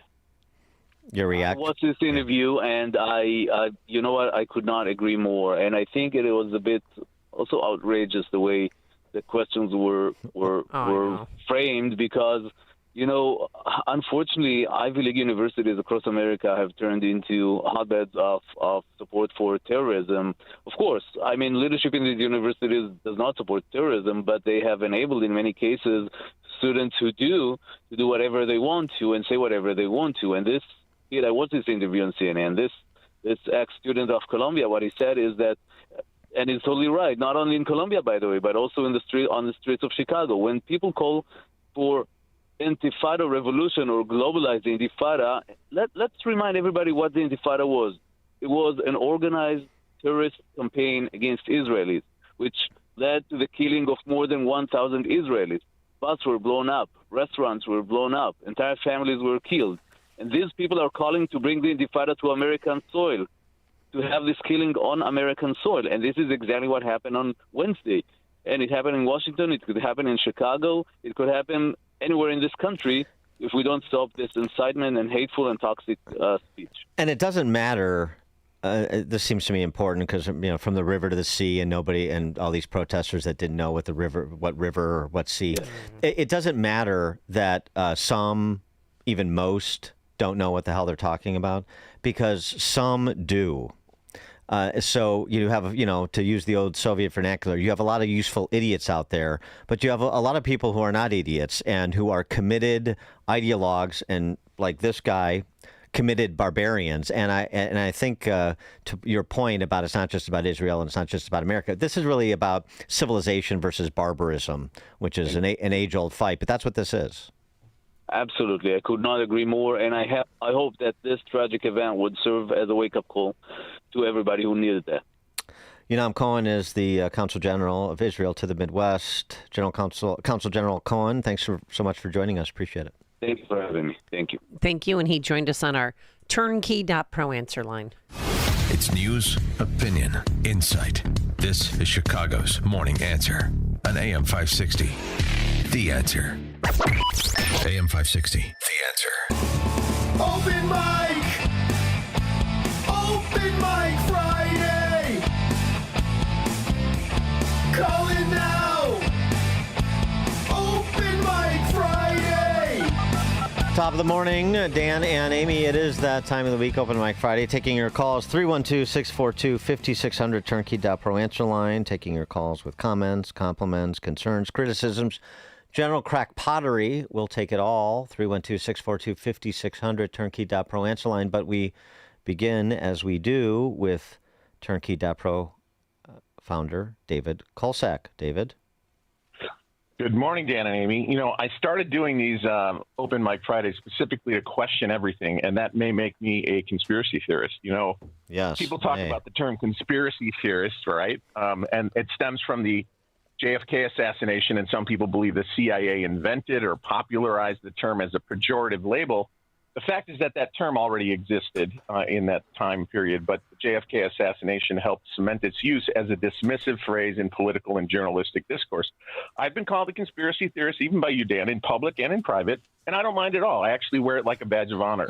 Just because somebody promotes ideas that are contrary to mainstream media or official narratives doesn't mean that they should be insulted or belittled for doing so. Sometimes truth takes time. Sometimes the difference between a conspiracy theory and a real conspiracy takes weeks, And other times it could take years, but the truth finds its way out. Let me give you some examples. Let's start with MK Ultra and the CIA mind control program. The claim was that the CIA conducted secret military experiments on mind control using drugs like LSD. The reality is, in the 50s through the 70s, the CIA ran Project MK Ultra experimenting on unwitting Americans. It was declassified in the Church Committee hearings in the 70s. And then there's the NSA mass surveillance, where the claim was that the U.S. government was spying on its own citizens. This was confirmed famously by the character of Edward Snowden in 2013. The NSA was collecting phone records, emails, internet data from millions of Americans without warning. Then you've got the World Health Organization, who refuted the claim that the vaccines were useless and harmful, and now they admit through a new study that mass COVID-19 vaccination not only failed, but made things worse with the highest death surges in the most heavily vaccinated populations. Then you've got the claim that fluoride makes you stupid, recently echoed by RFK Jr., where recently the FDA is taking action to remove concentrated ingestible fluoride prescription drug products from the children market. They found a clear association between fluoride exposure and reduced IQ in children. You also have the theory that vaccines contain nanoparticles and graphene oxide, essentially making people electromagnetic. Remember those magnet tests all over the injection site? Well, scientists just confirmed that to be true. And then Elon Musk in an interview said just about every conspiracy about Twitter turned out to be true. How about the idea that there were federal assets or agents embedded in the J6 events? Wow, the government now admits that the FBI had 26 confidential human resources present at the Capitol in January 6th. How about your favorite subject and chemtrails? Those can't be real. They'd never spray the skies to block the sun or harm the people below. Well, how come that Tennessee banned geoengineering and the intentional spraying of chemicals into the atmosphere with the express purpose of affecting temperature, weather, or sunlight intensity? Actually, Florida's on its way too, and 30 other states have introduced or considered legislation to ban or restrict these practices. Just another theory. But there's no way illegal immigrants have the ability to vote in our elections, and yet we now know that they did. And then the conspiracy theorists claim that the government was secretly bringing illegal migrants into our country. Then we found out that illegal migrants were, in fact, being flown into American cities in the middle of the night. There's no way that COVID came from a lab to, hey, COVID was a lab leak. How about this one? They're eating the dogs. They're eating the cats. Remember when those 51 former intelligence community members signing an open letter stating that the contents of Hunter Biden's laptop was Russian disinformation? Well, that went to Hunter Biden's laptop is real. I remember during the height of the COVID response, conspiracy theorists saw all the draconian measures about being about control over public health. It turns out masks, vaccines, and social distancing never worked. Another example was questioning Biden's mental acuity.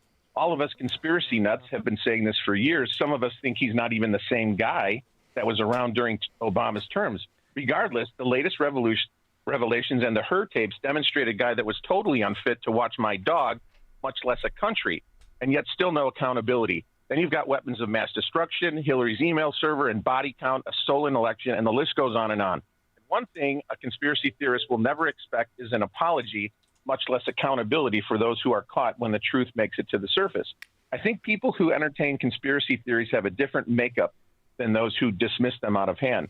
Alvin Toffler once said, "The illiterate of the 21st century will not be those who cannot read or write. It will be those who cannot learn, unlearn, and relearn." I was once on the other side of all of these conspiracy theories. I bought the whole 9/11 narrative until I looked into Building 7 and did some research that changed my whole thinking about that subject. And I've also seen the moon landing videos from 1969 where Nixon called the moon and had no delay in communication with astronauts from his rotary phone in the Oval Office. Yeah, right. So yes, I'm a conspiracy theorist, and we're like 127 and 0 so far, and I own it. Truth finds a way. And when someone calls anyone a conspiracy theorist, it's a compliment to the recipient and a pejorative insult from the name caller. We're independent thinkers who don't believe everything we're told just because they said it on the TV or the television. We're confident enough to listen to our instincts, do some research, more research, and then come to our own usually correct conclusion. So have a great Memorial Day weekend. I'm researching Flat Earth. There you go. Okay, thanks for the call, David. Yeah, well, I mean, that's a very generous description of conspiracy theorizing. There is such a thing as independent thinking without providing evidence-free connections to things that don't obviously connect. You know, that's where logic and evidence come in. And no, conspiracy theories aren't 127 and 0. No, they're not. So a very stylized version of some of the issues that were mentioned, as well as this label conspiracy theory. You can be inquisitive, and you can ask questions, and you can offer suppositions that have some foundation. But when you beautiful mind things with your yarn and push pins that without providing any foundation for the alleged connections, that is not in being intellectually robust. Sorry. There's the alternative point of view, and I'll leave it at that. Sean, Northwest Side, you're on Chicago's Morning Answer. Hey, good morning, guys. Hey, you guys missed something, and a lot of other media outlets missed it as well. So last year when Joe Biden dropped out, do you remember his brother Frank Biden stating that the decision to drop out was because of health reasons, and he wants to spend time with him for as long as he possibly can for whatever time he has left on this earth? So they knew. The family knew. But remember, the White House, they brushed it off and called his brother an alcoholic and said he hasn't spoken to his brother in weeks. But they knew. They're hiding this. Thank you. Thanks for the call, They all look so Sean. much alike, too. It's kind of creepy. Oh, well, they're a hillbilly crime family. What about Kamala Harris? I mean, how did she not know about any of this? She didn't know her boss had cancer? Okay. She just had sort of passing contact with him, and every time she was with him, he was robust and probing, exacting. Oh, really? Yes. Just like everybody else. Monica, Lyle.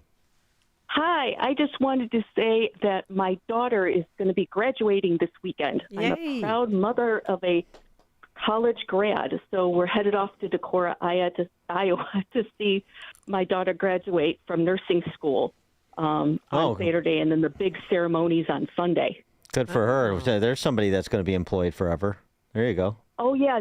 Just really quick, she got a verbal offer during the interview, and then to top it all off, she's going to be working at her dream job. Where? She's going to be working at the Mayo Clinic in Rochester. Oh, good for her. Good for her. That's great. It's a nice town, too. Yeah, so, and it's definitely worth it. She's going to be in the hematology department working on bone marrow transplant. Wow, well, good for her. You must be so proud. Yeah.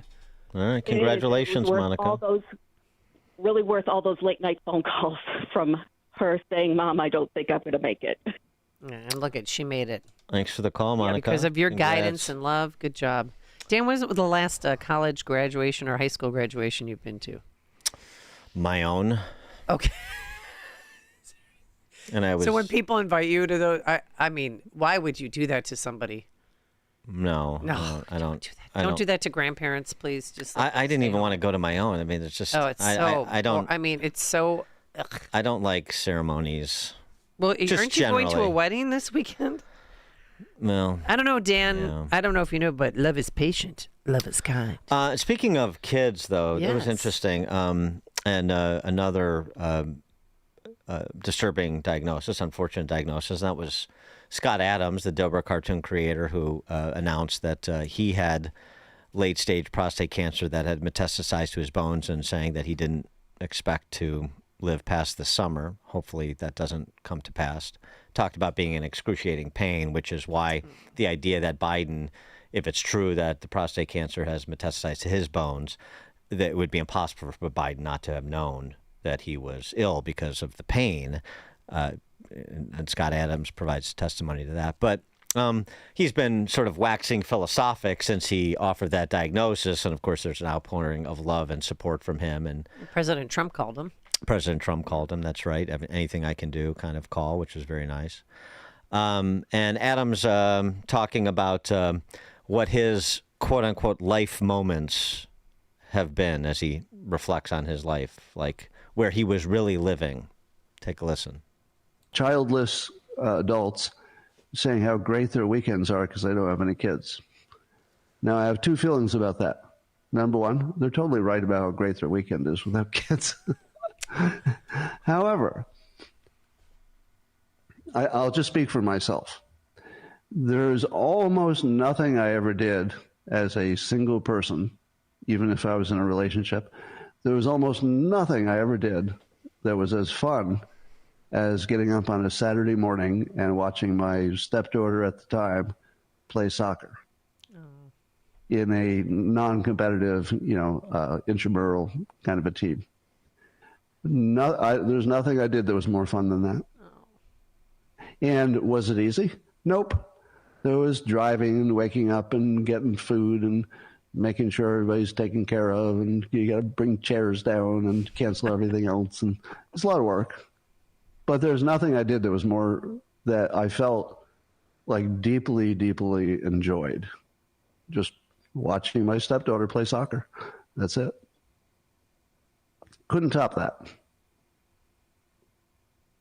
The second thing, the best moments ever. Do you ever think about what you would remember if your life flashed in front of you like you're dying? I don't know if that really happens. But do you ever think, like, what do you call your life? Because I find that there are moments that I call my life. Do you ever have that? Like, I don't think, if my life were flashing before my eyes, I don't think I would think about my Dilbert career. As 35 years of doing it every day, I don't think I would think about it. I'll tell you what I would think about.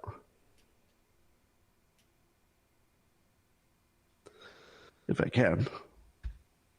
I would think about watching Disney movies with my stepkids. That's it. That's what I would think about. Gosh, damn. Michelle in Woodridge, you're on Chicago's Morning Answer. Hi, Dan and Amy. And I wanted to let you know I went to the cigar night last night, which was very fun. It was my second year in a row. I brought my mom, who I gave her that for a Mother's Day gift last year and this year. Oh, yes. We talked, yes. Yes, we did. And I wanted to thank you because you are always so gracious, and it made my mother's night, and it made her night last year as well. And it was kind of cute because she actually said, second time in a row, that now she knows how people feel when they meet a rock star. So I thought it was kind of cute. Right. Let's just powder our noses. A little over the top. I know. Yeah, a little over the top, even for me. I can barely stomach that. All right, thanks. You know what? She's 81. No, she's great. Thank you. Well, I make women happy. It's just what I do. I don't like to make a big thing about it. Is this segment almost over? Yeah. Right.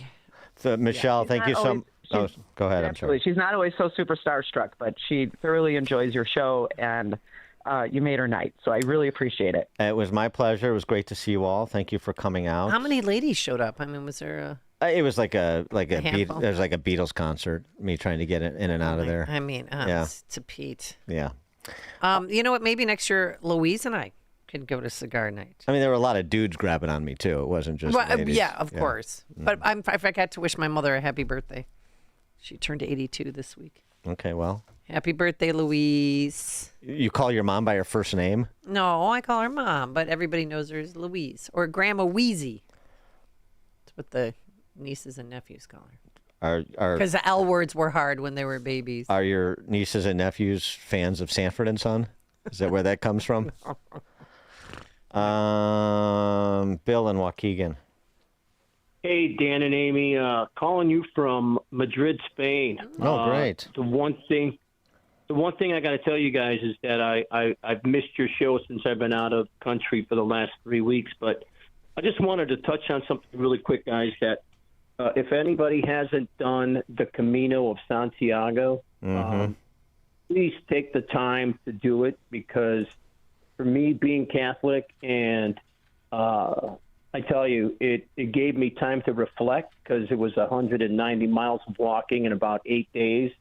But I was able to reflect back on my life, just like that the audio you had earlier. It's like, yeah, what life have I led? I tell you, it was pretty much put in front of me by our God and Savior, and I tell you, it's mind-blowing, because you just go from town to town and you see all these churches that go back centuries, and it is unbelievable. So if nobody's done it, I recommend it. If you have a problem, personal drinking, whatever. You don't have to be Catholic to do it, but I tell you, it has been one of the greatest things that I ever participated in.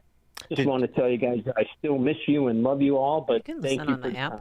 Yes. Thanks, Bill. Did you see the movie The Way with Martin Sheen? Yes. Yeah, you did see it. Yes, I did. Sir. Yeah. So is it sort of? that? It's a beautiful movie. Yeah. Despite Martin Sheen being in it, he actually does a really nice job. But I mean, that was well, I just said it. So it was a beautiful movie, and I just wanted so it's clearly living up to the cinematic experience. Yes, it is. Yeah, Dan. We did it's called the Primitivo Camino, which is it's called the Mount Everest of the Caminos because you're just going up and down hills and stuff. But the beauty of the countryside here in Spain, that took away everything, all the pain and ache from walking every day because you get to meet people who are doing it kind of for the same thing you're doing it for. But the scenery, it just blows you away. So awesome. Again, guys, thanks for having me. Thank you, Bill. Appreciate it. Oh, that's wonderful. All right. Real quick, a statement has been released from Congresswoman Delia Ramirez and State Senator Guzman and Alderperson Rosanna Rodriguez Sanchez, regarding the Capitol Jewish Wait, Museum shooter. let me guess. We're not anti-Semites. Oh, no. They didn't mention any of that. They want a statement regarding misinformation because the New York Times published an image when they showed the exterior of the apartment that had a Congresswoman Ramirez campaign sign in it and a Guzman campaign sign. And that image that was shared was not of the shooter's residence, but that of a neighbor, a senior citizen who's a known community organizer and volunteer. This person has no ties to the shooter beyond being their neighbor. At times of tragedy and senseless acts of violence. Okay, whatever. Who cares? But they didn't talk about the two victims. They worried about themselves. And an exterior of an apartment complex with their campaign signs in it. Misinformation, they said, is dangerous. Okay. Byron, Western Suburbs. Hey, guys. I have two things that I'm complaining about. One is Pritzker and his budget. I looked at the last budget, and I went through the 13,000 line items, and nobody knows what's in this budget. If they analyzed it, they'd have to analyze 250 items a week, and that's just impossible. And so the other thing is connecting that to my property taxes. When you're 64 years old, you don't get the senior exemption. When you're 65, you can qualify for it, but your income can't be above $65,000 a year. Well, if your income goes like mine, at least $1 above, you now have to pay thousands of dollars more in taxes. My taxes went from $8,800 to $14,700 because I made more money than $65,000. This state is so out of control. Where do we even begin? Anyway, that's my compliment. Thanks for the call, Byron. Well, I mean, it is funny. It came up yesterday in Cigar Night too, talking about the opportunity in Illinois because of the destruction wrought on the state mainly by one party and sort of one non-existent party, but. If you presented something different, as you've talked about ad nauseum for years, and the property tax issue, which I thought would spur some reflection, if not revolt, because middle-income people are having the equity they build in their homes stripped away, just exactly as Byron is talking about. But it just hasn't turned out that way. And I'm not sure what it takes. I mean, I know in part what it takes is we have to present better options. We have to recruit and develop better candidates. We have to be in relentless campaign mode. We have to build support so that people don't have to reinvent the wheel every 2 or 4 years. But, from the outside looking in, as I explained to some people there yesterday, if you want people to underwrite some opposition to the liquidation of your home, then they need to see some evidence that there's an opportunity for success, that there are people that are ready and willing to take up the charge. And I think that's what is missing. When people scour the landscape in Illinois, they see a lot of people that are content to just sit back and take it and hope that somehow they're delivered from on high, or they can execute an exit strategy at some point before they run out of the ability to exit. So my, I guess, advice and counsel would be start expressing your willingness to charge into the middle of the battlefield to your within your local groups, whether it's GOP or just your local friendship and professional and civic circles. This needs to bubble to the surface if you want reinforcements, I guess, is what I would say. John in Willowbrook. Yes, good morning. First of all, I'd like to really entire radio program and everybody that you have on it. I've been a loyal listener. Retired. My question is specific to I contribute, not personally, but just at some of her events, and consider her excellent. But I really like to ask about the other nation, and I'd like your comment on Kathy Salvi and the Illinois Republican Party that are actively efforts they're going through, but certainly I've heard the efforts in the Illinois Republican Party are not always about that. Appreciate it. Thanks for the call, John. Well, I guess the operative phrase you used was whatever efforts they're undergoing.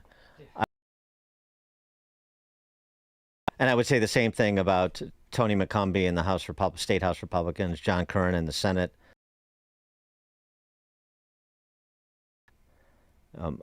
I cannot recommend that anybody send any money Republican Party, the House Republican Campaign Committee state level, or the Senate Republican Campaign Committee state level.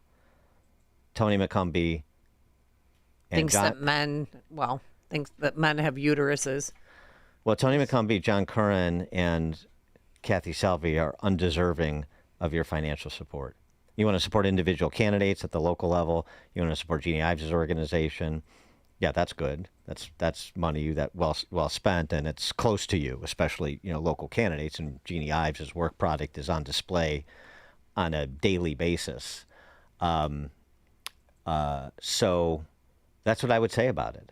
I'm not philosophically opposed to it, but I can't recommend it because I have no idea what, if anything, they'll do with it except finance a couple of staffers to send emails for more money. They have demonstrated no fight. They have been absent from every important policy discussion. They have taken no positions. Unworthy of support. And if they don't get that market feedback, then you'll never get better leadership.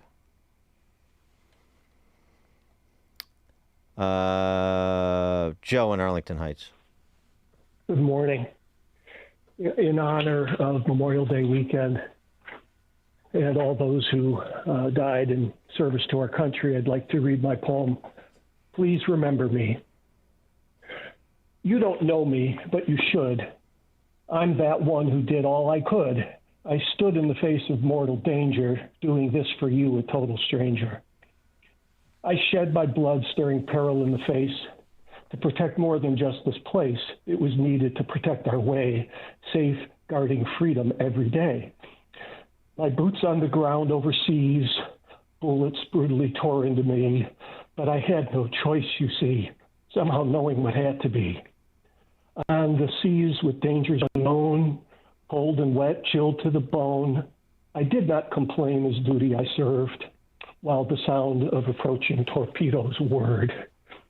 From fields straight, long and gray, or launched from soaring high above the ground, rockets. Whether draftee or volunteer alike, I chose to stand and bravely fight, standing side by side with the others,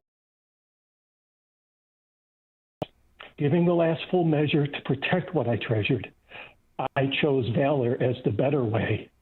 America, please remember me this day. Very good morning answer, Joe in Arlington Heights. Wonderful. Thank you, Joe.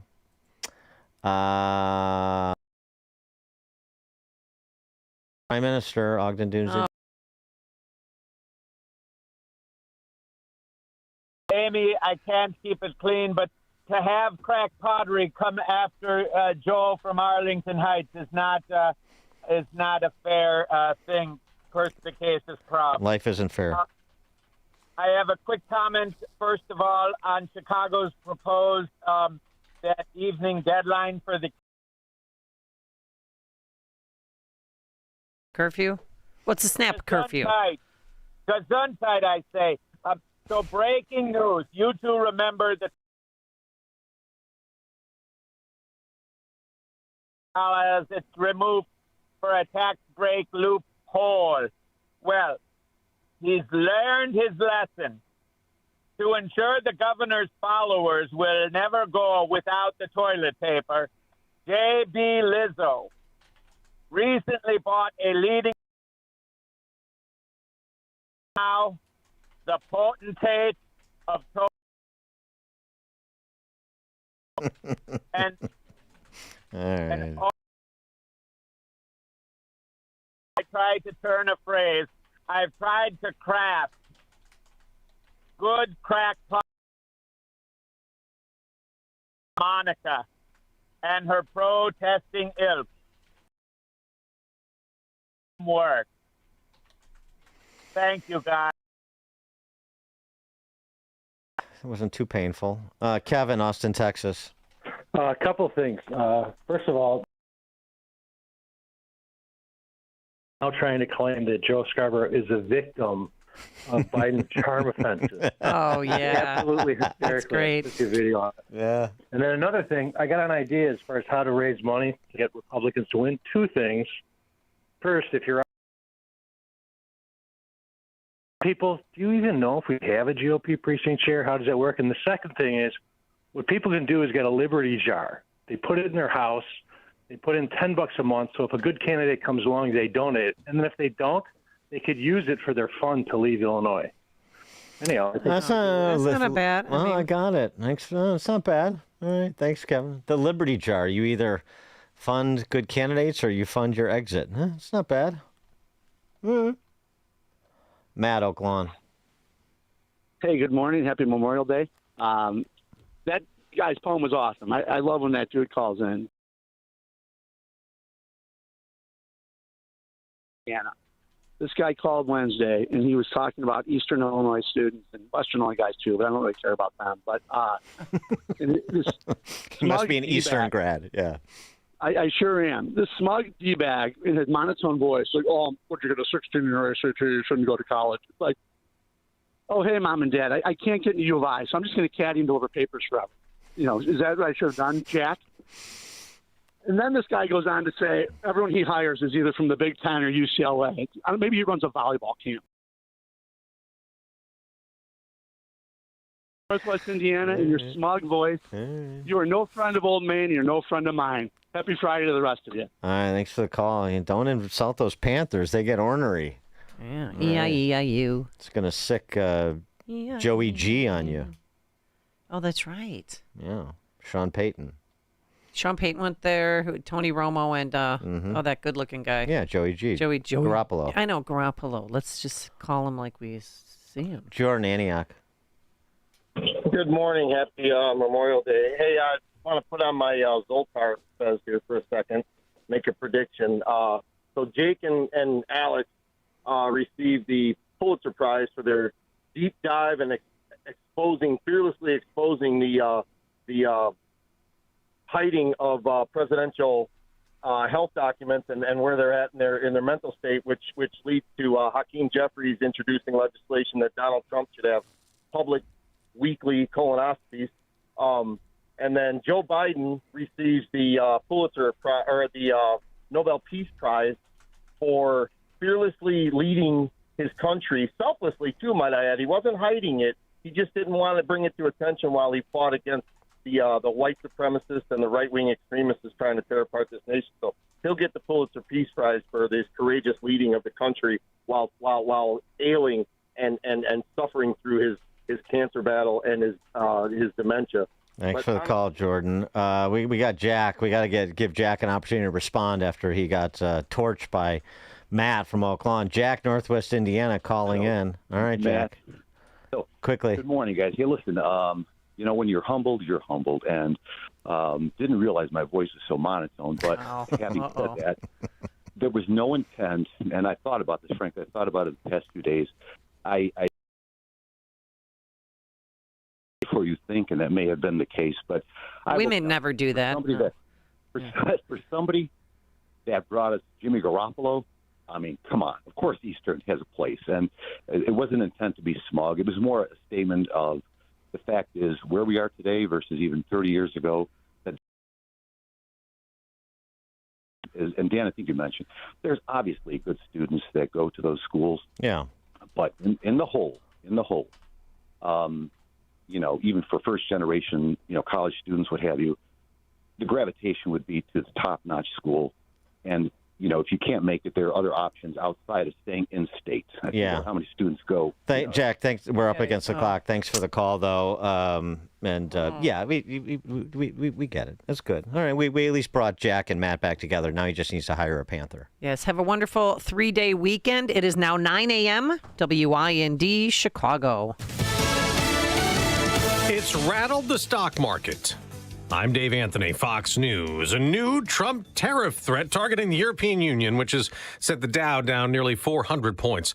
The president posted on Truth Social that the EU has been very difficult to deal with in trade talks, so he's recommending a 50% tariff on EU imports starting June 1st. Treasury Secretary Scott Bessent just told Fox. I believe the president believes that the EU proposals have not been of the same quality that we've seen from our other important trading partners. Well, the president also posted another tariff threat targeting Apple days after meeting with the CEO, Tim Cook, at the White House. President Trump says on Truth Social that Apple should face a tariff of 25% for iPhones not made in the United States. Fox's Ginny Casola. The president also posted this morning about a prisoner swap between Russia and Ukraine, writing this could lead to something big as he pushes for a ceasefire to stop the war. The exchange involves about 1,000 prisoners.